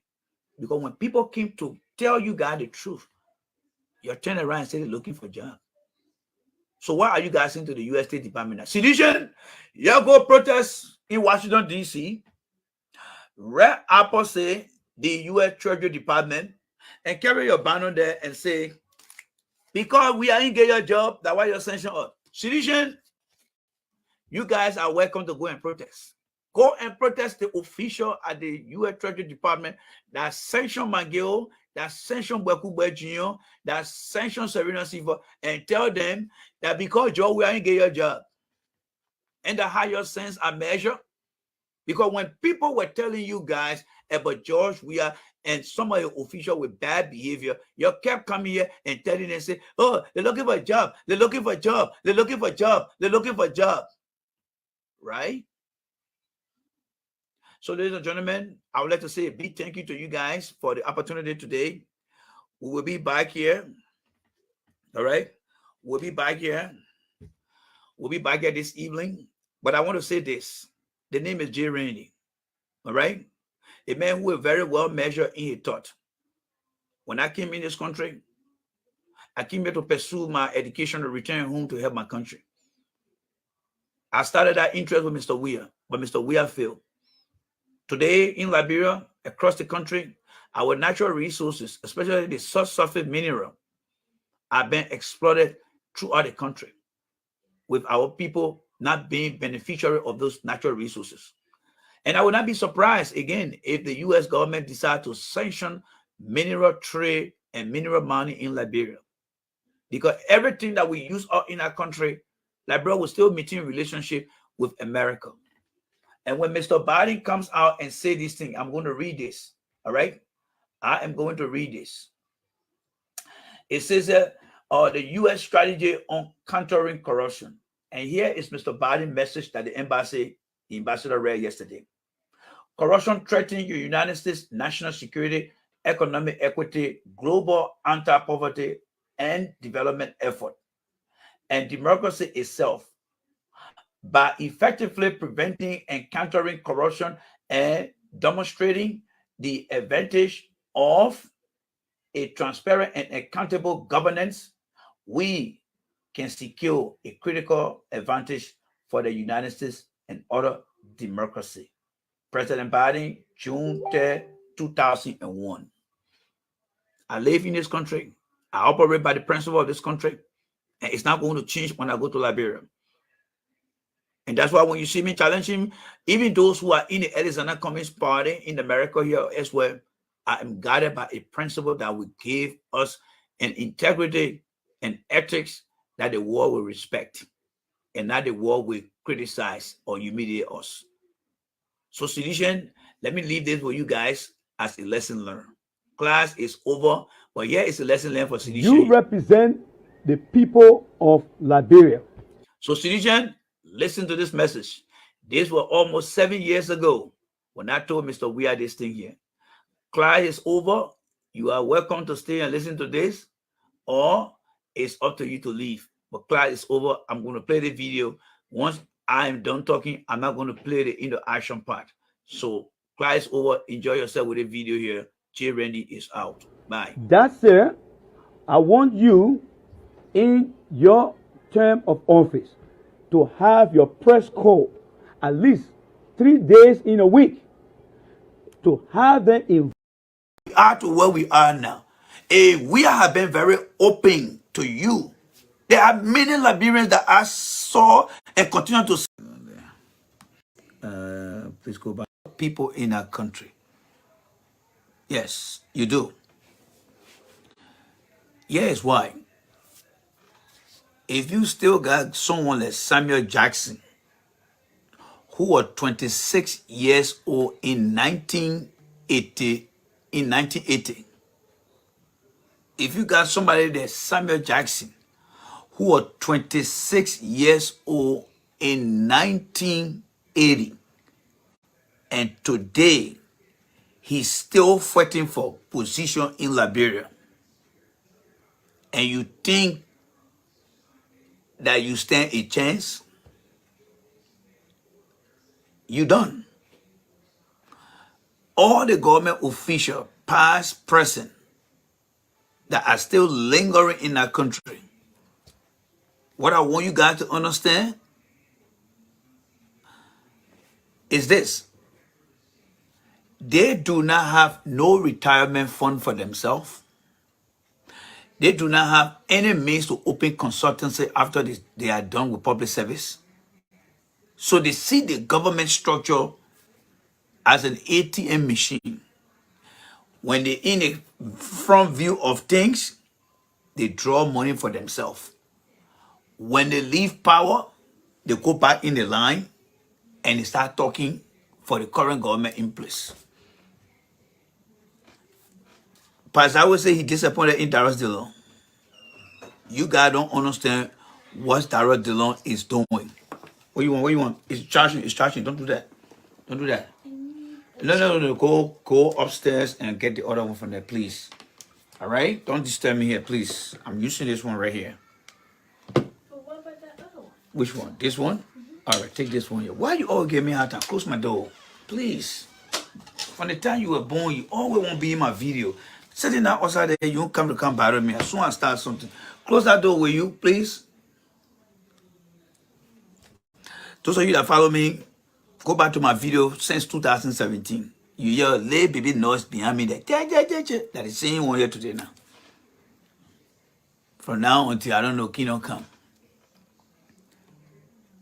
So, as I was saying before the interruption, make no mistake, I'm giving you guys a true meaning. You see, the system in Liberia is so corrupt that you must introduce a new strategy to fight the system. Do not be disturbed. Do not be misled. Darius Dillon, Joseph Boyka, the Unity Party folks on the ground, they're not coming to America to look for a job again. But as long as they live on the government. But what they're doing is they're playing the politics between you and I. To make us to feel that they are opposition. They are not. Darius Dillon will come here and blow tie and say, oh, we'll do this. But when you listen to Darius Dillon press conference, Darius Dillon not there to demand that certain things be done. Joseph Boyka will not come out to demand that certain things be done. Because you know what? They are all milking. They are all milking. They are all milking. You see, when the dog gave birth, it got all the titties on both right and left side, right? And all the normal little baby come and suck on it. See that dog as the Liberian government. Every politician that served in our country, whether now or yesterday, they all feed on the government. And how do they do it? They come back and be very quiet on things. They don't talk. Because that's what they're doing. So do you think they're going to come and say, let's demand this? No. They only come with a little breeze and then they hold back. So I'm going to tell you guys today, if the American and you and I out here don't push for we are to fire these guys, if you depending on our national legislature, they're not going to say anything. They're not going to say anything. You want to know why? You see how vocal Yeke Koluba has been? How many people have supported Yeke Koluba in his strive for what he believed are the right thing to do? How many people have you seen supporting Yeke Koluba? They just keep quiet in that place. You don't know how deep that politics is in our country. We just seen it from the surface, but we don't know how deep that thing is. It's very, very deep. Look at Yeke Koluba. How he struggled every day to make sure that he create awareness. And nobody cares. The guy in our national legislature will not say anything. And they just came back from recess? Of course, they just came back, right? What do you think they're coming to do? That certain fee they're going to get, that another extra money going in their pocket. Because by rule, they will get that money. Botonami Shemo is still on a committee of judiciary when he had been sanctioned for financial malpractice by the same United States, and you will imagine that the Senate Committee on Ethics will take Botonami Shemo and remove him. Have you seen that? Don't be surprised if Magiden are giving different positions somewhere else. Don't be surprised. That is the country we have. And how do we fight that? I think Mr. Cummings is the only person. But the only thing I see here that is little huddle, some of the bad element in Mr. Cummings' party could make Mr. Cummings to have a very difficult time of getting elected. But if we think that the people on the ground going to fix that problem, they're not going to fix that problem. They are all in it together. Tara Dillon cannot leave and go to Israel to be a consultant. He cannot go to Europe to be a consultant. Abachie, Buffer Chimo, Joseph Boka, Vani Shemo, Samuel Tua. You think those people will leave from Liberia and come elsewhere here? No. That's what they got now. That's their home. So they will protect it in any shape and form to maintain that structure in place. So we are fighting a monster that is holding our country hostage, and those who are saying things at next time, they become very, very dangerous. What's up, Vivian? They become very, very dangerous. So I just want to set the record straight. Mr. Zawi, they say, oh, I'm very disappointed in you, Joseph Boka. I'm disappointed in you. It is time now where we decide whether we want a change or we just want to pretend that we want a change. I mean, we are talking about change. No. I mean, look at Vani Shemo. Do you think if Vani Shemo were here in the Senate and such a thing happened, you think he would be in a position today? Or you think he would even be in the Senate today? No. But Vani Shemo is just there living normal life. That nothing has happened. Normal life that nothing has happened. Can you dig that? Can you dig it? Can you dig it? You are in a country or you are from a country that is so rotten. Very, very rotten. Very, very rotten. Until 2065, when majority of us are dead and gone, and our children come to fix that country, that when we start to see a real democracy. Right now, we are only seeing a well-washed democracy. We well-wash it in rain. When the rain comes, then it's gone. It goes back to itself. You will imagine that you will have a group of members of the national legislature calling today on Mr. Weir, the speaker or the president pro tem of the Senate, calling on Mr. Weir that we need people to go. But you know, liberal government structure is structured in a way that the ruling establishment control the House, and that is the speaker, and they control what? The president pro tem. Who is the president pro tem? Abochie. Which party does Abochie belong to? The CDC. Who is Buffer Chamber? Which party does he belong to? The CDC. How do you think they're going to create check and balance in that place?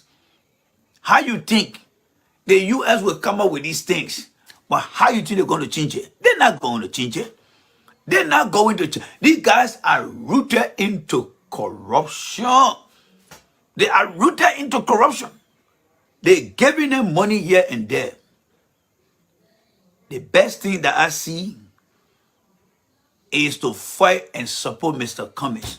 He is the awesome person that can help to improve things. He's not going to fix it. He's going to improve it. Because you are playing with a system that has conditioned every other moving part in our country that cannot move. Because they benefit from these things. Why you think today that they are not allowing superintendents to be elected and have their own ability to run their counties? But they are the same counties are electing representatives and senators that only come to just be in Monrovia, and they play with the money in there and they control the resources through all the 15 counties. Why you think those things are happening? One of the corrupt institutions in that branch of government is the national legislatures. Those guys are corrupt to the bone. You think that they're not going to come and look at George Weah and say, oh, we are doing this? No. In the daytime, they are enemy. At nighttime, they are friends. Right now, they are having conversation now. Man, what will we do now? They think it's too big for all. Well, we'll just suspend them for now. We'll see what we can do, and we'll play with it here. Maybe after 2 weeks, and so it will die down. And then maybe we'll bring them back again, or we'll just reassign them. We are playing with a system that is not going to change anytime soon, my brothers and sisters. We must get an outsider who will go in there. You know what Mr. Comey once said, I can't be nothing of a president. He knows very well that even being in a national legislature as a representative or senator, you're not going to change any goddamn thing. There are 73 in total. How many of them do you see coming out to voice their opinion? Some of them in there, they're not even doing nothing. They just go to work, fire their fingernail, or just talk later, from there they go home. They are not doing anything to change that country. What happened to the guy who who beat the university student a few times? How many lawmakers did you see that came out and said, look, this is complete abuse of human rights? None. They just believe that everything should go with 2 weeks. Give it 2 weeks, it will be gone. And it will come back. So pass that way. Don't be disturbed. Don't be discouraged. You've been around for a long time.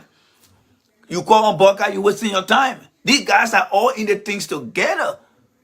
You think normally Kanga willing to come back to America to come do what kind of work here? Look at all the guys that are in the government right now. Are they willing to come back to America, in the country they love so dearly? Are they willing to go to Cote d'Ivoire that don't even welcome Liberians? Are they willing to go to Guinea, Sierra Leone, or to Ghana to work when the Ghanaian will not give them the space? These guys are taking, not only resident, but they are taking hostage of the position in that country called Liberia. And all we will do here is to talk. But here is the opportunity here. You have to make up your mind, if you want to see that change, to support Mr. Cummings right now. If you don't do it, and they toss Mr. Cummings outside, they will change my girl, then they will put things together, they put somebody in there, German here. Let's move on. Ellis Tower was also discovered by the Global Witness as being one of the corrupt individuals, and they gave him that name, Corruption King Kong. That man said in George Weah car every day going out. Do you see Ellis Tower in the street all the time? No. That party he brought to George Weah is to just be protected. Is to just be what? Protected. So he go from place to place. They will quiet things down, folks. They will quiet things down in our country. The only breakthrough here now is the Cummings way. Dillon is not out for any change. Boca is not up for any change. I'm telling you guys. Boca has been in that system for 45 years. They ain't make change after 45 years. That only come in 2023. They want to make change. Look at all the guys that are behind Boca today. Let's be honest here. They Terry Genesis man, you're making all the noise about here. Terry Genesis. Terry Genesis was in Eddie government working in Sierra Leone. What did he do there? That when he come today, he won't come here, put his glasses on. Hell yeah, Joe, we are this. These guys are a bunch of sycophants. They are a bunch of sycophants that just want to enrich themselves. And that majority of them behind Joseph Boca today. They all got record of working in the government and did nothing for that government. Let me be honest with you guys. Today, I'm having my honest suit on me here. Look at Mende Costa today. He passing around here in the whole country here. Now one morning, Costa will tell you, say, I'm picking all the Amazon got free delivery. You can go and pick up somebody book like this and deliver it and get late change for yourself. Do you see Costa them passing around for job? No. They have made themselves comfortable now and say, oh God, give us the change. Let's go to Liberia when we get that election and we'll go in and we're going to wear all the confused, all the good shoes and stuff like that. That's what we're going to be doing over there. That is what we're going to be doing over there. You guys are looking at a country that is so rotting. Absolutely rotting. That's what they're doing. It happened from the Ellen Johnson Salidan day. When Ellen Johnson Salidan were here, Harry Gree and Pachibo, Ellen Johnson Saliv, Sam, how they call it, Sam Jackson, they all were here back in the days. What they wanted, just to go to Liberia and get stuff from down there. That's all they wanted. George Weah is not going to change anything in our country. The only means is to go after Cummings and support him to bring that change that you want. Boca not going to bring that change. I'm sorry, if there's any collaboration, he's not going to change anything. He can come and join the collaboration, but he's not going to change anything. These guys are trapped and stuck in our country. They got nowhere to go. They got no retirement money. They got no investment money. They only living as they earn. As they earn. They only living. They only living. Do you know why your man George Weah don't even want to? Why is Armstrong? Armstrong here, right? Do you know why George Weah is not interested in extending the farming activities in the country? Because I'm being told that every bag of rice that is sold, George Weah getting $2.08 or 80 cents on that bag of rice. So if somebody getting profit like that, what make you think that person going to say, oh, let's create an independent pathway for agricultural activities? You think Joe we are going to do that when he getting something? Even the Ellen Johnson said it herself in our country. Every company in our place, including the Farmington Hotel, Ellen signed a lot due on the Farmington Hotel tax money. Why you think she did that? You think she did it in good faith? No. These people are mortgaging the country right before our eyes, and we just in the country enjoying ourselves and not really feeling the reality that our people are going through. We are wasting our time. We are wasting our time. All right?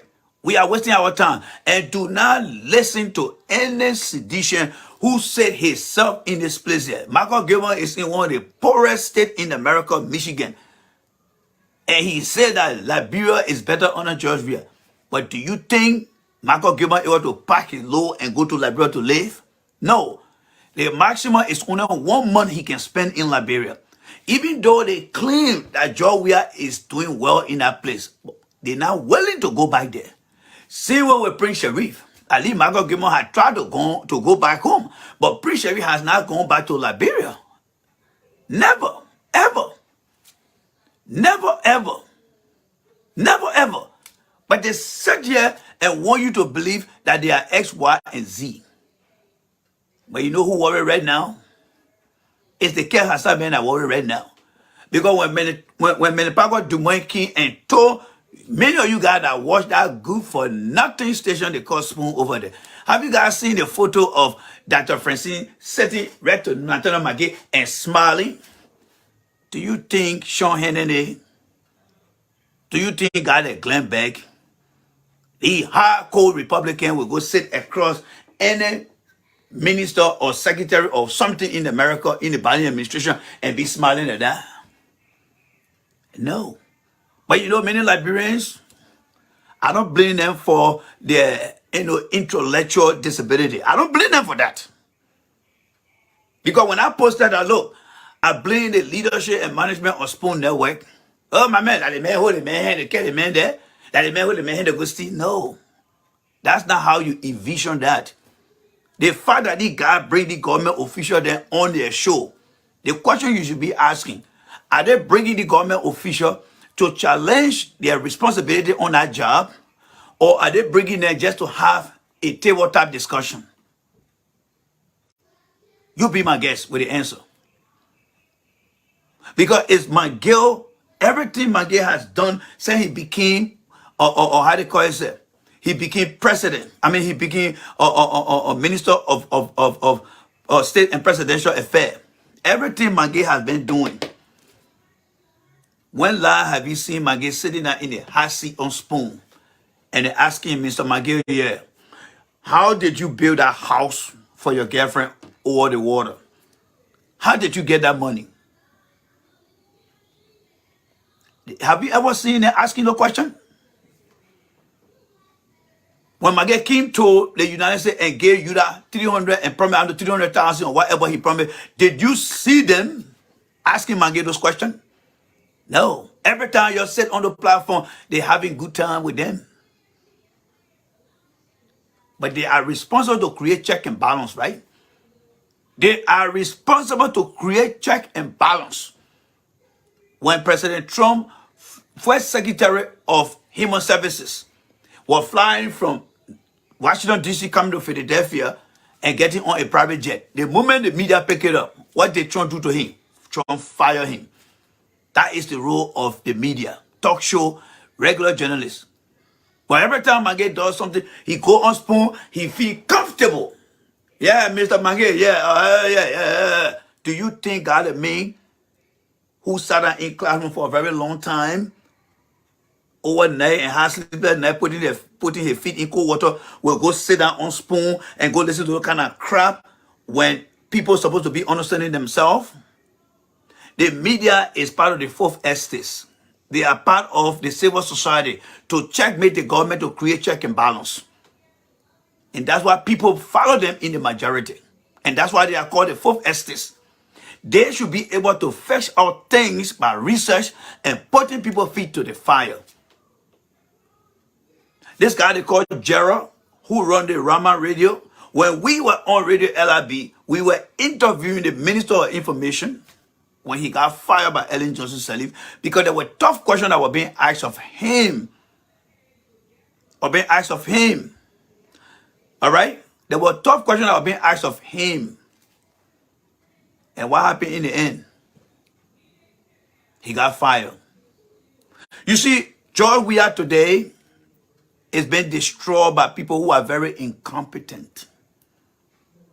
He's been embarrassed today because of people who are incompetent. When you look at Samuel Tuel, he's my friend. But where did he work before he became finance minister? When you look at McGill today, the role of the Minister of State and Presidential Affairs is to look at every concession and every contract that was signed by the Eddie administration and sit down with Mr. Weah and ask Mr. Weah, this thing is good, this one is bad. We need to go to the House of Representatives to reevaluate those things. They don't do those things. When you come out here to question them, then they will pick up the phone and call somebody good for nothing individual here in this country and other places and say, you know what? Go say that man looking for a job. Because they didn't get that man a job. That's why he talking like that. But today now, they're not coming now to tell you that, oh, George Weah did not get the Secretary of the Treasury job. That's why they put Maggie there on that situation. They will not tell you that. That's how low IQ some of these Liberians guys are. Very low IQ individual. And that's why sometimes I don't associate myself with them, because they don't have that self-determination. Your fellow men tell you to go say something that makes no sense. So how do you verify the thing that you're accusing other people of today? When they're giving the president advice, they say, because they get a bad job. They pamper these guys with a lot of misinformation and a lot of poor motivation that today you see in the reality now, right? So I want Sidisha now to come here and say, Jay Randy, because George Weah did not give the Secretary of Treasury job, that's why they invest and they put Maggie there unsanctioned. When they say that, then they will be dehumanizing our race. Because that's how dumbfounded most of them are. They got a bunch of people around George Weah who are very, very incompetent and know nothing. I listened to a guy that's yoga wasting this evening. He said he called himself Minister of Sport. Minister of Youth and Sport. And he sat down at an intellectual center as the name represents itself. And what did he talk about? When Pee Wee Bestman, Momo Blambo there, Wani Puto there were playing football. Do you think that what the younger generation want to hear today? When you say you got youth and sport? And that's why I said, Zoga Wilson should be the first living human being that should be put into the museum. Pour him into the museum so that little children can go there and start to hear stories that they never heard or saw in their life, so he can talk about it. A guy who just did nothing in this country is made Minister of Youth and Sport, and he doesn't even have a vision to tell the young people what to do. Go to Ghana right now. The young guy that is the head of the Ministry of Youth and Sport in Ghana, he has served on the Olympic team, and he has given many Ghanaians championship. I don't need to tell you about Ghanaian success in the Olympic and other sporting activities globally, right? But look at Zoga Wilson today. Everything he talk about is just football, and he's not even putting the football into context. They have pampered this man here. They have pampered this man, and the humiliation they have brought upon us, it's not only on the party today. It's not only on the government. If Liberia is listed among countries that have been sanctioned this year, they're not going to say CDC. They're going to say the Liberian government. When they say the Liberian government, we who are Liberian and still bear that name Liberian, we will be asked by other friends who are friends with us and know that we are from Liberia. What are you guys doing over there? That is the larger extent. We have all the internal problems in our country. When you talk to George Weah, The Georgia government have been the government to receive the highest advances among all the presidents we have had in our history. But guess what he has done? Look the other way.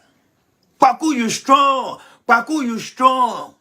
Bunch of sycophantic individuals that don't even got nothing for themselves. They get up in the morning. The man looking for a job. You sit there and stay in the country for many, many years. All they tell you is the man looking for a job. The man looking for a job. These are people you really want to go sit down and have conversation with. I'm not sorry. I mean, I'm sorry not to belittle these guys, right? But the guy ain't work for them. I'm telling you right now. They ain't work for them. They ain't work for them. They sit around here, pour beer bottles in their hand all day and drink. By the time somebody intelligent come on, yeah, that man looking for a job. That man looking for a job. Because you know why? When they make this kind of statement, then they feel happy. Gee, yeah, I called the man today. The man looking for a job. I told the man looking for a job. You guys are a bunch of embarrassing individuals here. You don't find the Chinese people in your same age group. You don't find the Indian people in your same age group. Even the Mexican, they don't go on their platform and be talking, somebody looking for a job. What sense does that make to some of you guys?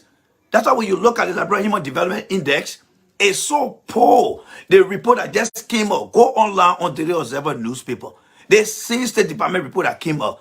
Next year, there will be a unskilled crisis in the country. Young people are not able to gain any skill to work.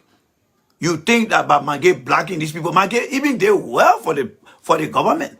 Because if many investors have gone to that country to open up companies, they will not even have the skill from the population that is there right now to do their job. They will end up going out there to bring different people out there to come work in our country. And many of the guys don't understand these things.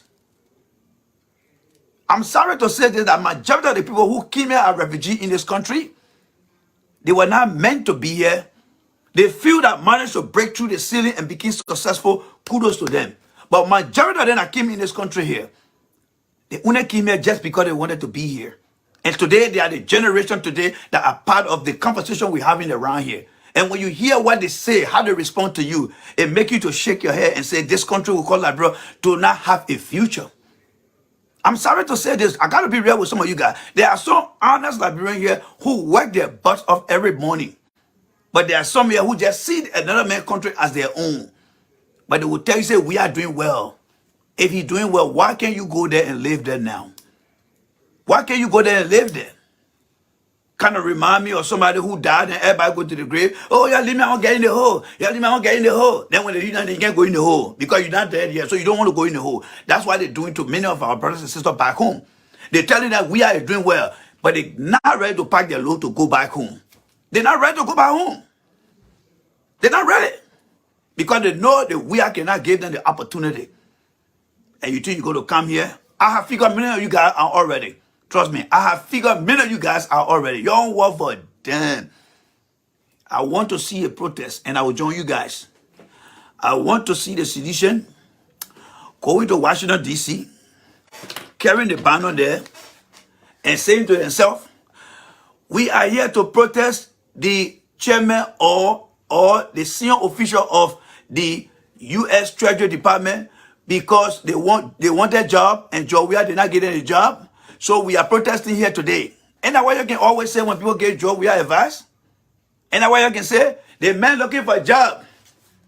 So since the U.S. Treasury Department has sanctioned McGill and others, I want you guys to go to Washington, D.C. tomorrow or call me up and let me know when you will be going there so we can go protest and stand over there with the banner and say, because Georgia did not give the official at the Treasury Department job, that's why they sanctioned McGill then. You will set the greatest and highest record in the world that the white man will look at it and say, we told you guys that some of the black people are 2/3 of a human being.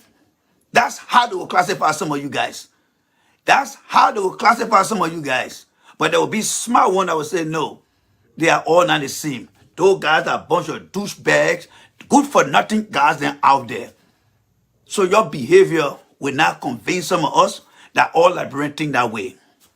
All Liberians will not think that way. I want to set the record straight here. You destroy that man. You're destroying. Every time somebody came here to get advice to Georgia, the man looking for a job. The man looking for a job. You're the people who saying the people got a job. Look what they have done to the country now. But you're not frank enough. You're not honest enough to come here and say, you know what, J. Randy, you're right. You're living all in your shame today. The people talking about sanction. Go look at over today. They dancing in the street. Sanction, no sanction. Sanction, no sanction. We will still do this. You know what you're doing to our intellectual understanding when the people look at us, especially the people who are visitors from other countries, the Americans, the Europeans. They just look at the guys and say, damn it. We thought the other guys in Europe were bad off. These guys are worse. They don't understand what sanction is. Russia, the largest country on the face of the planet, is going through NATO and the United States sanction. And things are tough on them. And you got a country that you can even blow with your mouth.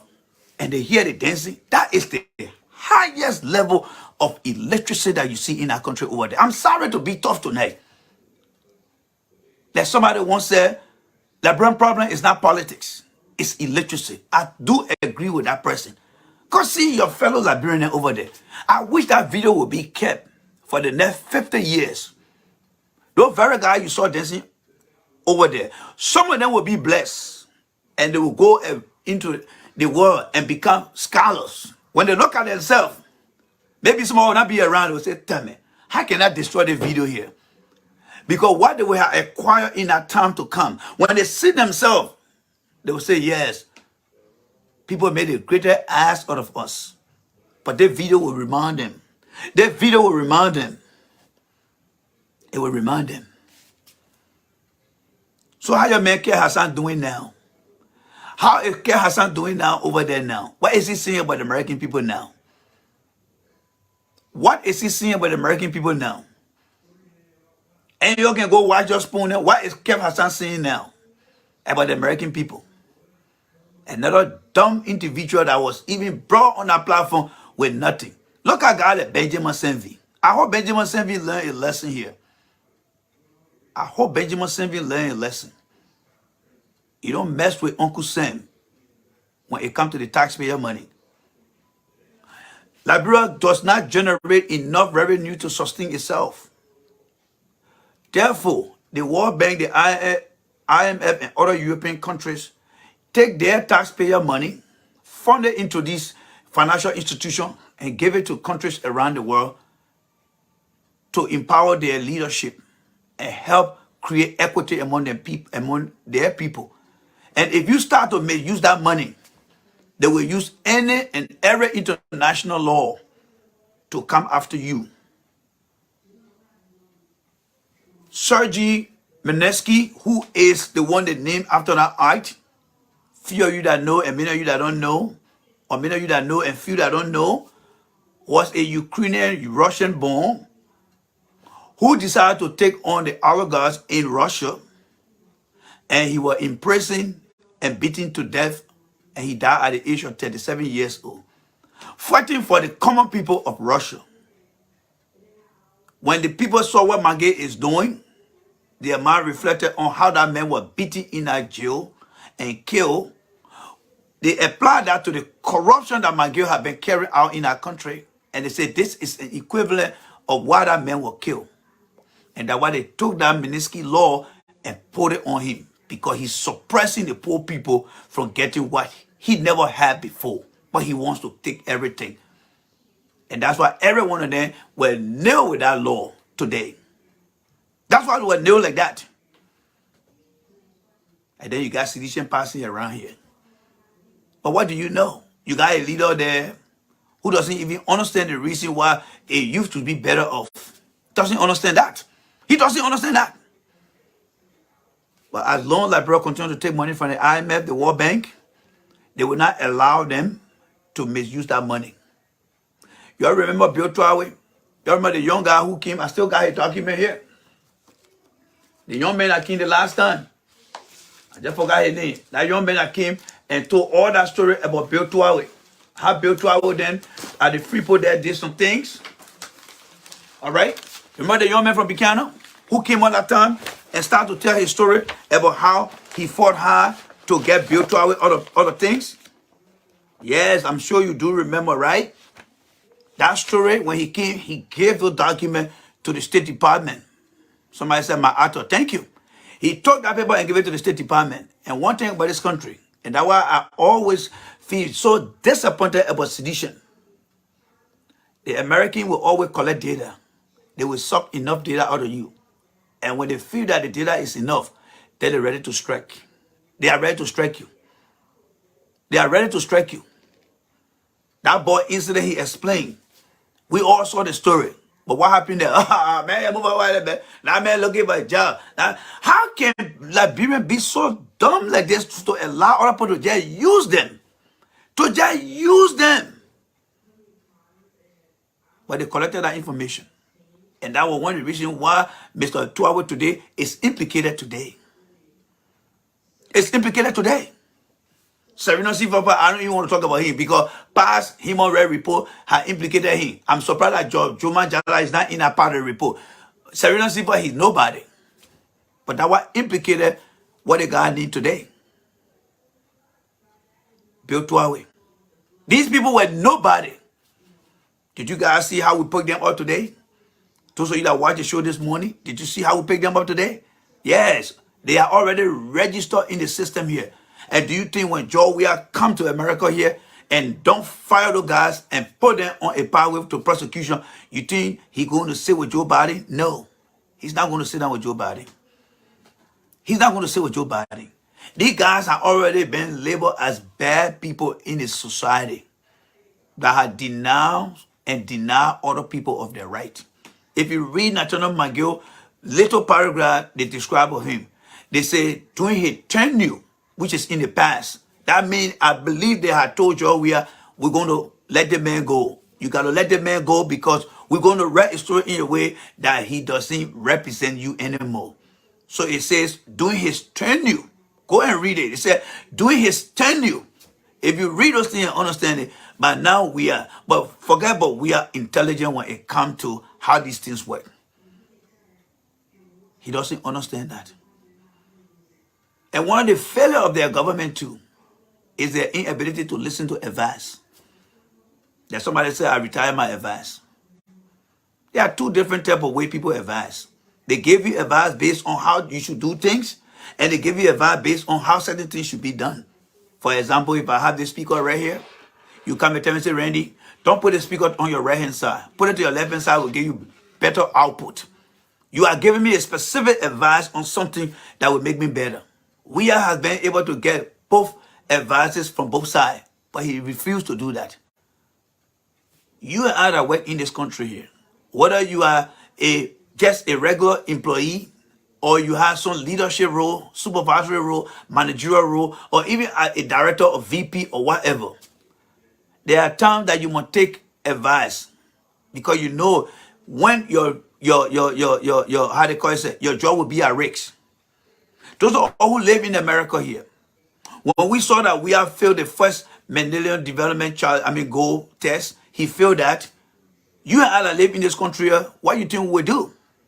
We will first of all come out and say, look, don't take that thing for granted. The fund you get, it depends on how well you improve these areas. Why would we say that? Because we understand how the white people work here. We understand them.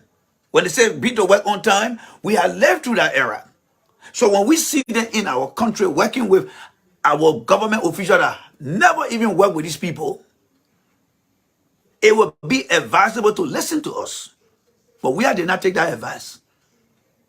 When the U.S. ambassador came out and started to talk about electricity theft and mentioned that the reason people should be serious about preventing power theft in our country is to help maintain the power, how they call it, the power plant, to put in place preventive measure to keep it up. And he even went on to say, even my wife and myself in America will pay our bill. When I heard that, man, I was like, no, this explanation is so low that that man is doing everything possible.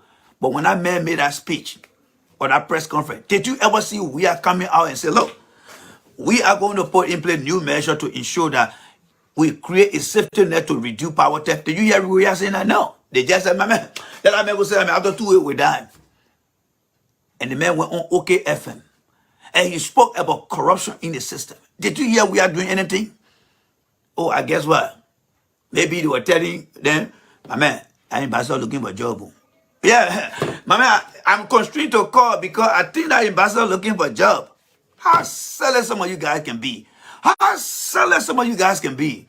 For someone to tell you that kind of nonsense, and then you go there and go pick up the phone. I think the man looking for a job. This is nothing but a complete humiliation based on our part. Based on our part. It is a shame.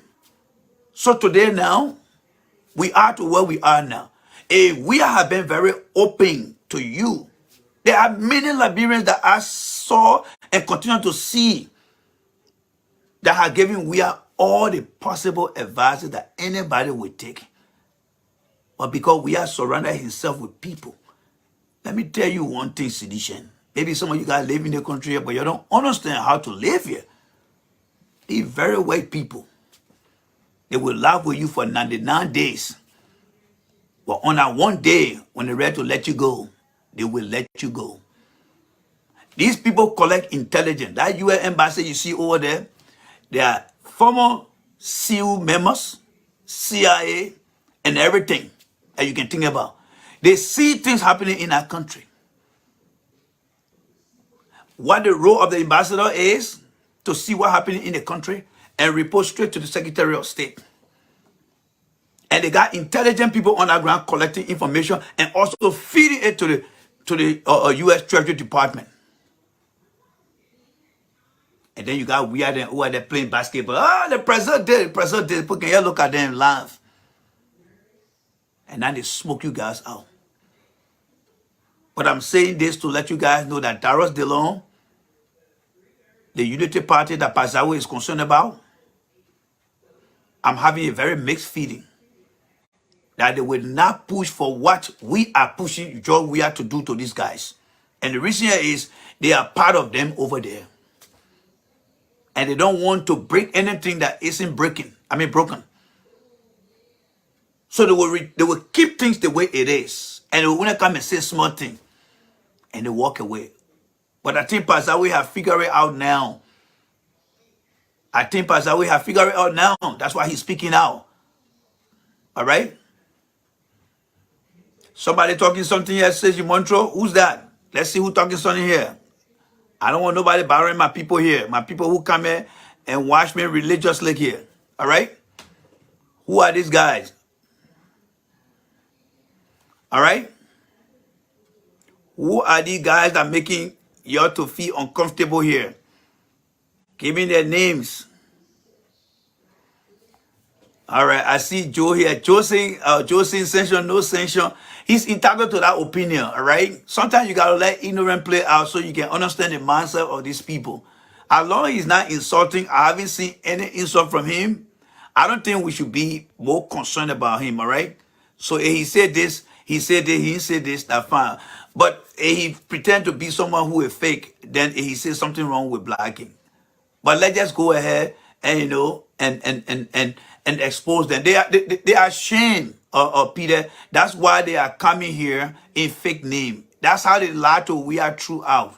And you know, because they are not frank enough. They are not men and women enough to declare or show themselves. And that's what happened to we are now. That's what they've been doing to the man all the years. Lie to him. Because we doesn't understand how government runs. And they tell him, say, oh, do this and do this. So you shouldn't bother yourself with them. They are living in the greatest shame of their life. That's who they are. But for we are to meet bothering and leaving those guys out there, it's going to be a very difficult thing to do. It's going to be very difficult. But make no mistake. He has to go.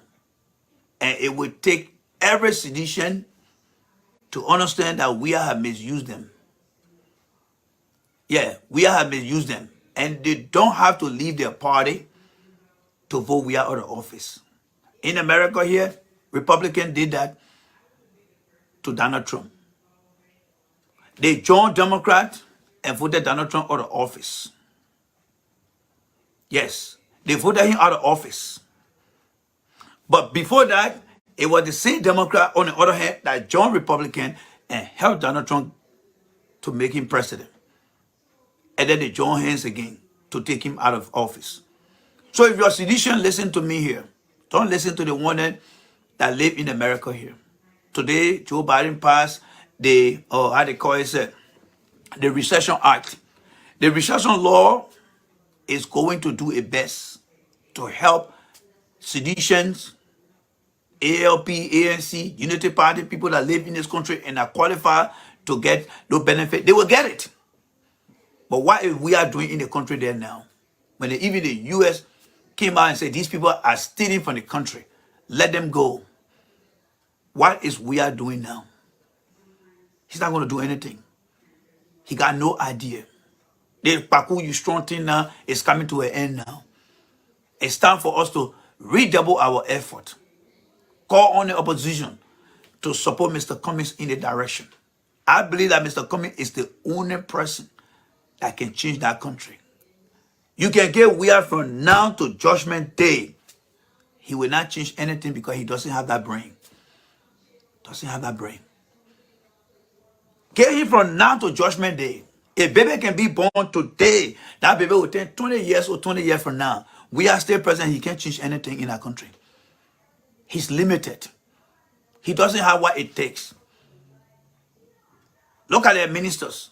The ministry that runs, not nothing. This is the eve year of we are trying to get re-elected. Not a single achievement report he's giving out there.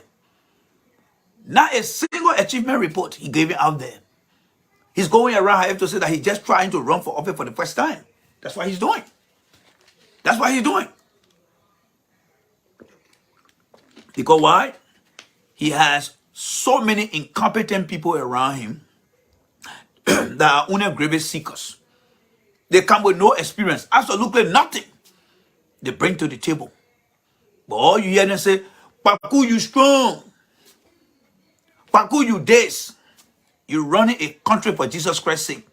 And all you can tell the president, Paku, you strong. And because he's so limited and incompetent, he sees that as an opportunity to say, yes, the people love me. But Magay himself has been making a greater ass out of him too. Stealing from the Liberian people coffers and telling the prayer. Make no mistake, Magay is not stupid. Magay has figured out a way when he was around Wea to make himself to look stupid in the eyes of the Liberian people. But he knew exactly what he was doing. Who said Magay don't know how to pronounce the word president? He knows. A man who allowed George Weah to keep calling him Magee. You and I will try to help other people to pronounce our name right here. All right?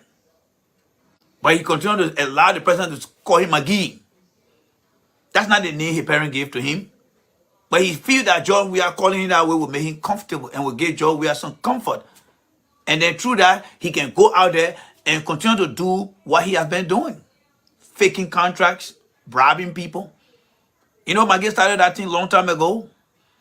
When the government was put into office, that is when George Weah took office, it was a story that was coming out of the CDC. Armstrong Japa, you still here? Is Armstrong Japa still here? Armstrong Japa, are you still here? Because Armstrong Japa can relate to what I'm about to say here. Armstrong Japa was in the CDC chat room where every time a list was prepared by Mobile Malu, there you go, Armstrong there, thank you. Every time, and for those of you that don't know, Armstrong Japa and myself came a long way. Since 2010, we've been together. Facebook, including Thomas Awaji. But Thomas Awaji, he do the little talking here, he go on the little talking here. He's not a straightforward guy, so I had to shut him down.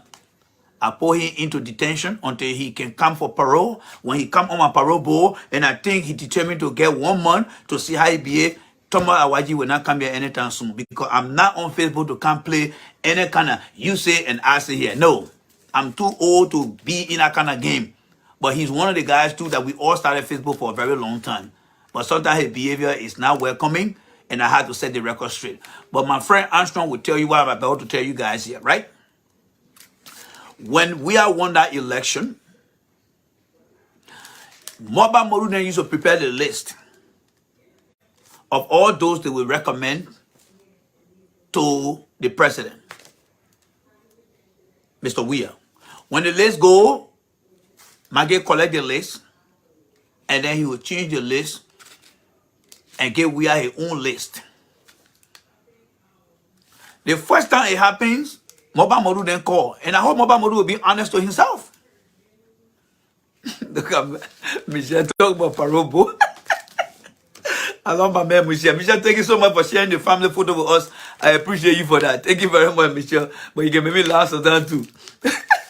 So, the first time the list went, everyone in that chat room were made aware that the list, because the list will always be displayed to everyone in that chat room, and they will send it to Weir, but through McGill. The second list that came out, everybody got concerned. The names that were given, the name changed. The third list that went in there, it was the time Weir was staying in his mindset. Weir told Mobile Modu to send him the list directly. Kalasco took the list and gave it to Weir. Weir kept the list. And they turned around and gave McGill the same list. McGill went and changed the list. And when he gave the list to Weir, it was not the same. And if you guys who follow the Weir government, the first announcement that was made, when that announcement said, Mr. Mobile Modu is going to be the new party chairman now, and McGill will be Minister of State and Presidential Affairs. How many of you guys heard that announcement? Maybe if some of you guys have forgotten. And that's how you will know that when somebody say, Jay already got some way to remember things. The reason we are told Kalasco to go on Facebook and make that announcement is because he had figured out that McGill was faking things in the end. If you recall, there was a guy who went to the Good Commission, the GC, and said he came to take position because he had been paid. He had paid money to McGill, and he came to take the position. When McGill and other was in Asia, looking after that Iboma loan, there was a guy arrested in the EAWA area that was professing to be McGill. Why you think somebody would to pretend to be the McGill setting position? Because that's what he did. But what did Weir do after all those things that McGill was doing to the public? Nothing, right? So we are rewarding McGill's behavior. So when McGill became settled down in that role now, started to see what power he has when it comes to government contract, bribery, and other stuff, he began emboldening and said, oh, geez. Wow, I thought this thing, in fact, the party thing was not nothing. If I can be here and reallocate money, next thing you know, McGill running down to go and buy a house. And when he was asked, I got the money from the bank. But McGill, yes. How much did you have? What are the collateral that the bank look at to give you the loan? And they'll go for nothing journalists in the country. They not carry on any investigation. Mr. Witherspoon and sit down with McGill. They don't ask him any question.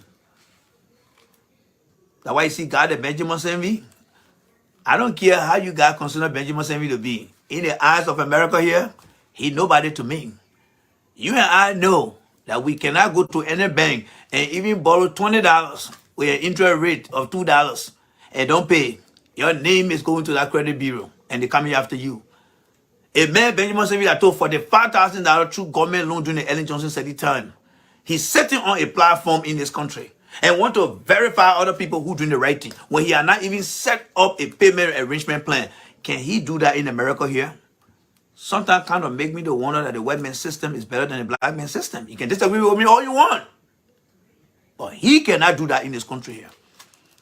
He will not be on any platform to discuss nothing because America, the image, that one thing Ellen Johnson said, he told all her cabinet members, don't mess with my image. And that's why today she and Boca cannot get along because when Boca said, we squander a lot of resources here, Ellen said, what the hell that guy just said? What he mean by we? And Ellen knew that Boca had put a stain on her image and that touched her to the heart. But she taught all her cabinet ministers to always quiet things down and protect her image. Because Ellen understands what it means to live in this country, in Liberia, and work with this country called America.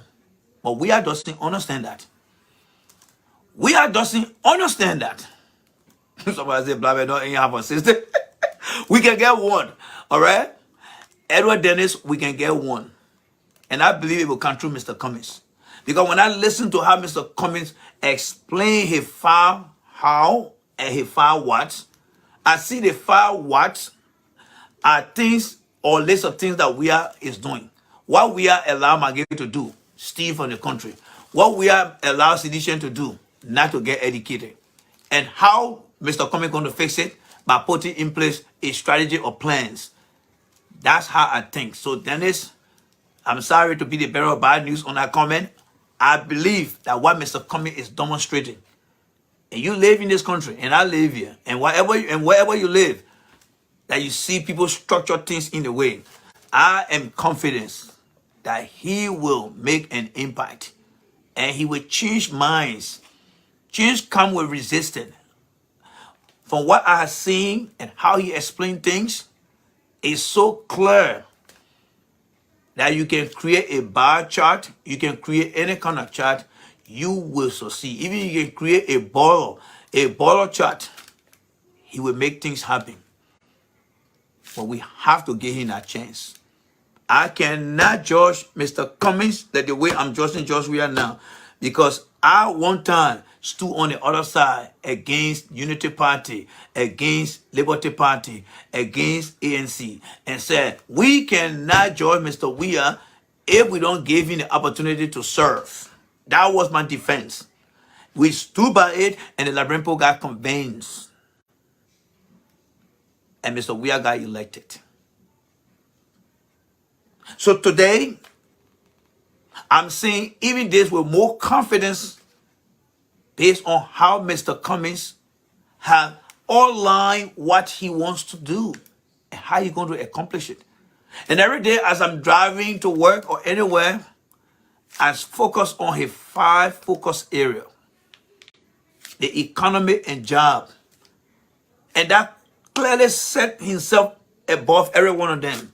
Mr. Samuel Tour every day will come and tell George Weah, the economy is doing well. The economy is doing well.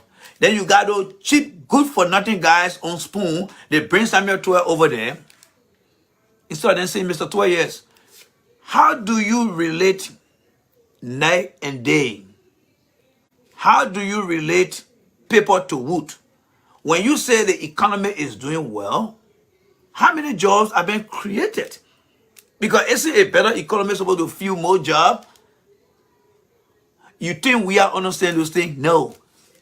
Because Tour know that we are is limited. Or he tell Mr. Weah, oh, the economy doing well. The economy doing well. But you and I know that a bad economy kills jobs. It put people on the unemployment lines. But Mr. Tour will always come and tell you guys, oh, the economy doing well. Oh, yeah, the economy doing well. We got the GDP here, we got this here. But when you look at the country, right now, Liberia is at 4.10 of unemployment rate. And that percentage against 5 million people, you are looking at 205,000 people out of job in our country. So how can Samuel Tour come up and say the economy is doing well? Then you got a good for nothing beer drinker than Beyonce, the government over there telling them, go tell the man, oh, the man looking for a job. Do I know that somebody looking for a job? Do I know that somebody looking for a job? You don't even have the job over there. Somebody you gotta say somebody looking for a job, you don't even got a job. That's how stupid. I'm sorry for using that kind of words, all right? I think I shouldn't be the one using it. But that's how low thinking some of them are today. Some of them don't even have a job. Only when they come to say something. Gee, yeah, I've been saying it now. Yeah, my man. Oh, you got your son in there? Yeah, okay. What the number? Number there. I just sent you something. That's how bad it is. But you see, Mr. Cummings' vision, he spoke about education. He want to bring adult education, vocational training, and the traditional education. And as he all around those things, I can take, what's my stuff? I can take my phone and just look at everything Mr. Cummings is saying today. And when he becomes president, I can start to look at Mr. Cummings' progress over time and determine whether he's doing well or he's not doing so well. Because why? When he comes to speak to us, on that video that I always play, he is outlining things that he would do. For example, when he look at education, he want to focus on adult education. He wants to focus on vocational education. And he wants to improve the grade school system in the country. That is something that I can just take my pen and say, okay, saying he's going to do these things here in his first term, I'm going to mash everything up and see how well he's doing. When he talk about creating technology, infrastructure and technology, how he want to see electricity across the country, because electricity is the female to the male of internet. They both coexist. I hope that's not a bad example I'm giving here. But electricity is the fuel that gave energy to internet. Let me put it that way. And when he see it that way, it means that by the time his administration over, he will be able to tell you and I how many communities across the country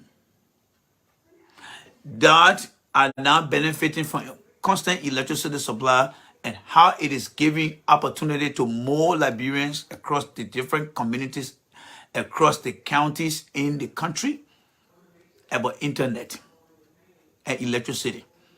He's all on these things. And for me, there is no way that I can look at other platforms and say, no, this is the best, that I think I need to forget about the rest and follow the best and give the man a first chance. This is reality, folks. This is reality I'm giving you guys. You just need to take your time. His information is on a brochure. Yes, his information is on a brochure. If you need it, I'll give it to you. Where is it here? Right here. Everything is here, folks. Right here. Everything is here. I take it with me all the time. If you need that, it's right here. All you got to do. You see, in America here, how some people do things, they outline everything for you that they do. Now, when you look here, this is what he plans to do. Here's the 7 things that he plans to do here. And why am I having a conversation with all using this as a cheat sheet? Because I take time to go through these things. And I want to have a conversation with you to let you know that what we are benefiting of in this country and elsewhere, I want you guys to have that benefit. I want people to call me from Liberia and say, look, J. Rennie, guess what? I just got a car from the Lebanese businessman because I got a job. So when Mr. Comey talk about economy to create job, is 100% different from what Mr. Tua is talking over there. He's talking about better economy but no job. But Mr. Comey is telling that my economy will create job. And that's what he's doing, folks. That's what he's doing. So don't listen to sedition down here. Any sedition that love George Weah, let them pack their load and go back to Liberia. I will help to pay for the plane ticket. One way. They used to have a son during Ellington. One way to Liberia. If you love George Weah, go there from now to next year and go live there. Forget about everything you get in any country. Just go there. We will help you. We will help you to go there. But you know, none of you guys will do such a thing. None of you guys. And that's how deceptive some of you guys are. And that's how humiliating, very shameful of your behavior. Y'all know that man is not competent. But because you're living with your personal ego rather than understanding your own logic, that you cannot go in that country to live. Because he's not willing to take care of you guys like the way you guys are here. All right? All right, my brother, you got to go now, Mr. Jim C. Elliott. Somebody once told me that Jim Elliott was a rebel. And I think I'm convinced now. Yes. Somebody told me that the James guy here was a rebel. I doubted it, but that person was right. So we got to let you go here, Mr. Elliott. We got to let you go. We don't take rebel here. Yeah, we don't take rebel here. Yeah, we don't take rebel here. Yes. It's very, very bad. I got to let you go. We do not take rebel here. Yes. We don't take rebel here, my brother. We don't take rebel here. So we're going to delete your comment. All right? We don't take rebel here. Yes. That Jim Elliott got a rebel. He is one of those they're looking for in the town. The rebel and the quick to react. Check how they used to just kill people in our country. When you start to say things, they just get mad with you. So their verbal expression can tell you that how they kill people in our country. So we have to be very careful. Don't bring the guys then around you here. They will harm you. So when they come here with that kind of thing, we got to let them go. Yes, we got to let them go. We left that country because of bad behavior. We want to come here and be very, very cordial in what we do. You can disagree with me all you want, but at least do it in a civil manner that will bring some sense to what we're discussing here. All right?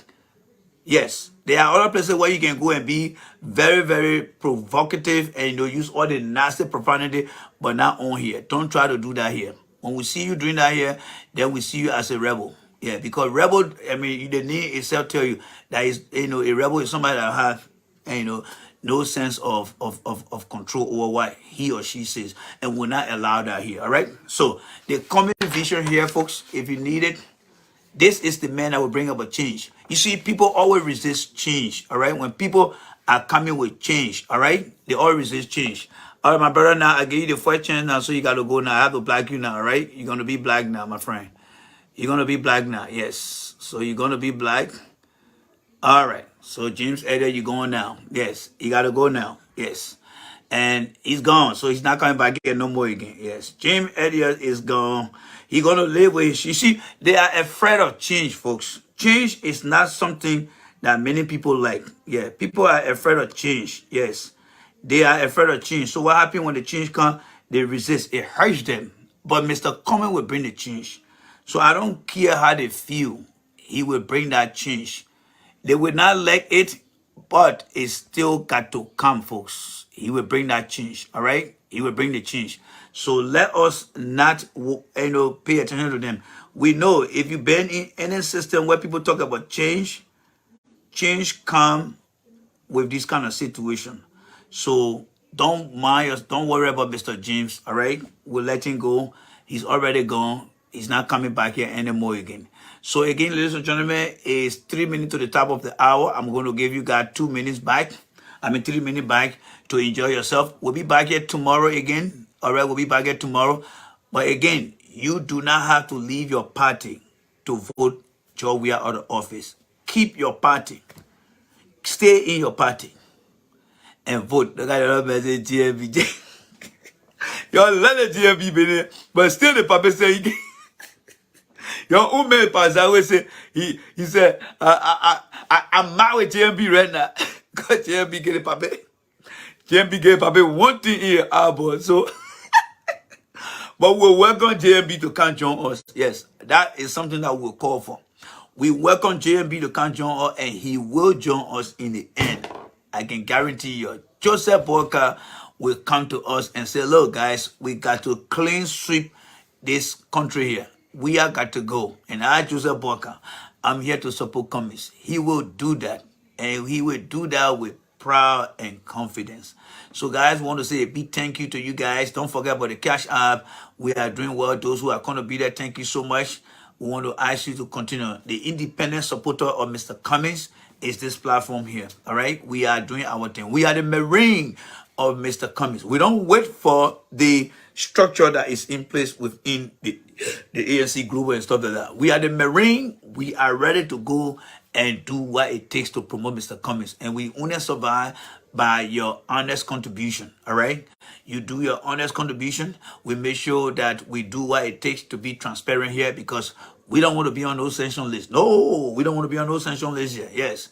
We believe in this country financial integrity, so we will not compromise anything that will put us in a situation as Nathaniel McGill. No. We want to be a very good servant here. So again, don't forget, J. Randy is the the Cash App. Continue to do what you're doing over there. We will be back here this morning. Later on in the morning around 4 a.m. Yes, we'll be here around 4 a.m. to join the folks in Liberia and continue to push the message here. We are targeting from now to to December. We want to make sure that when anyone, want to make sure that anyone who, whether it's from Buchanan or from River G, We want to make sure that people get to how they call it, get to know Mr. Cummings. We are trying to push the agenda, all right? We are trying to push the agenda. I was in a conversation yesterday with a very fine gentleman from Morovia, and I just received an audio from another man from the southeastern part of the country, and we'll be playing that, and I think I got one today again. So we are doing well. We are establishing local young men who are going to push the vision here. We are doing it strategically, and we're not going to be talking here too much about that. Yes, we are going to be very, very careful how we release our strategy here, because our strategy is so refined. When I reviewed that yesterday to the young man, he was very amazed. Yes, he was very, very amazed that, big brother, I never imagined such a thing could happen like this. So we are doing everything what it takes to get Mr. Cummings out there. Remember, J. Randy doesn't lose. He doesn't like to lose. No, I don't like to lose. And that's why when I enter something, I try my best to put in everything that I got. Put my soul into it. I want you to understand that we are fighting for the soul of this country. Yes, even the dialect, yes. If you can speak your dialect, we will reach out to you. We just need that audio from you, and we'll be able to do it. So the how they call it, the cash I had just been posted out there, guys. So please send me a copy of the vision. Yes, I will be able to send this to you guys. This is very easy to read. Anybody that want to make no, just get it and say, yeah. Let them go and read it, and they will be convinced. So our strategy will be based on this thing here. We have to carry it around. I believe in this thing here. This is the change that is going to give many Liberians the opportunity to be proud of Liberia. We are has failed. There's nothing we can do. It's time to substitute we are. So guys, have yourself a pleasant night. 2 minutes of the hour of 11 my side. I am about to retire for the day, and we'll be back here in the morning to again join the folks in Morovia and continue to push the message on Mr. Cummings. Let me say a big thank you to all those who came here today. I want to appreciate you. All right, please don't take my words of expression personally here. I am very serious about making Liberia a better country. What I was not able to get in Liberia, I want other people who are young. We have to be the one to fight for the right leader to be in our country. What Mr. Cummings had aligned with the American value. And you and I that live in the white man land, we know what it means to protect your character. And that's something that Mr. Cummings is very, very big on. You saw it when he went through that good for nothing code over there, and he had to go to London to bring people to get him that clean bill of clean record. So I believe that he is the right man for that place. Let us forget about the system over there. As long as he get that position, things will start to change gradually. All right. So thank you guys so much for the opportunity. J Ready is out. Good night and enjoy yourself. All right. I see you guys and take care. Bye to everyone. Night.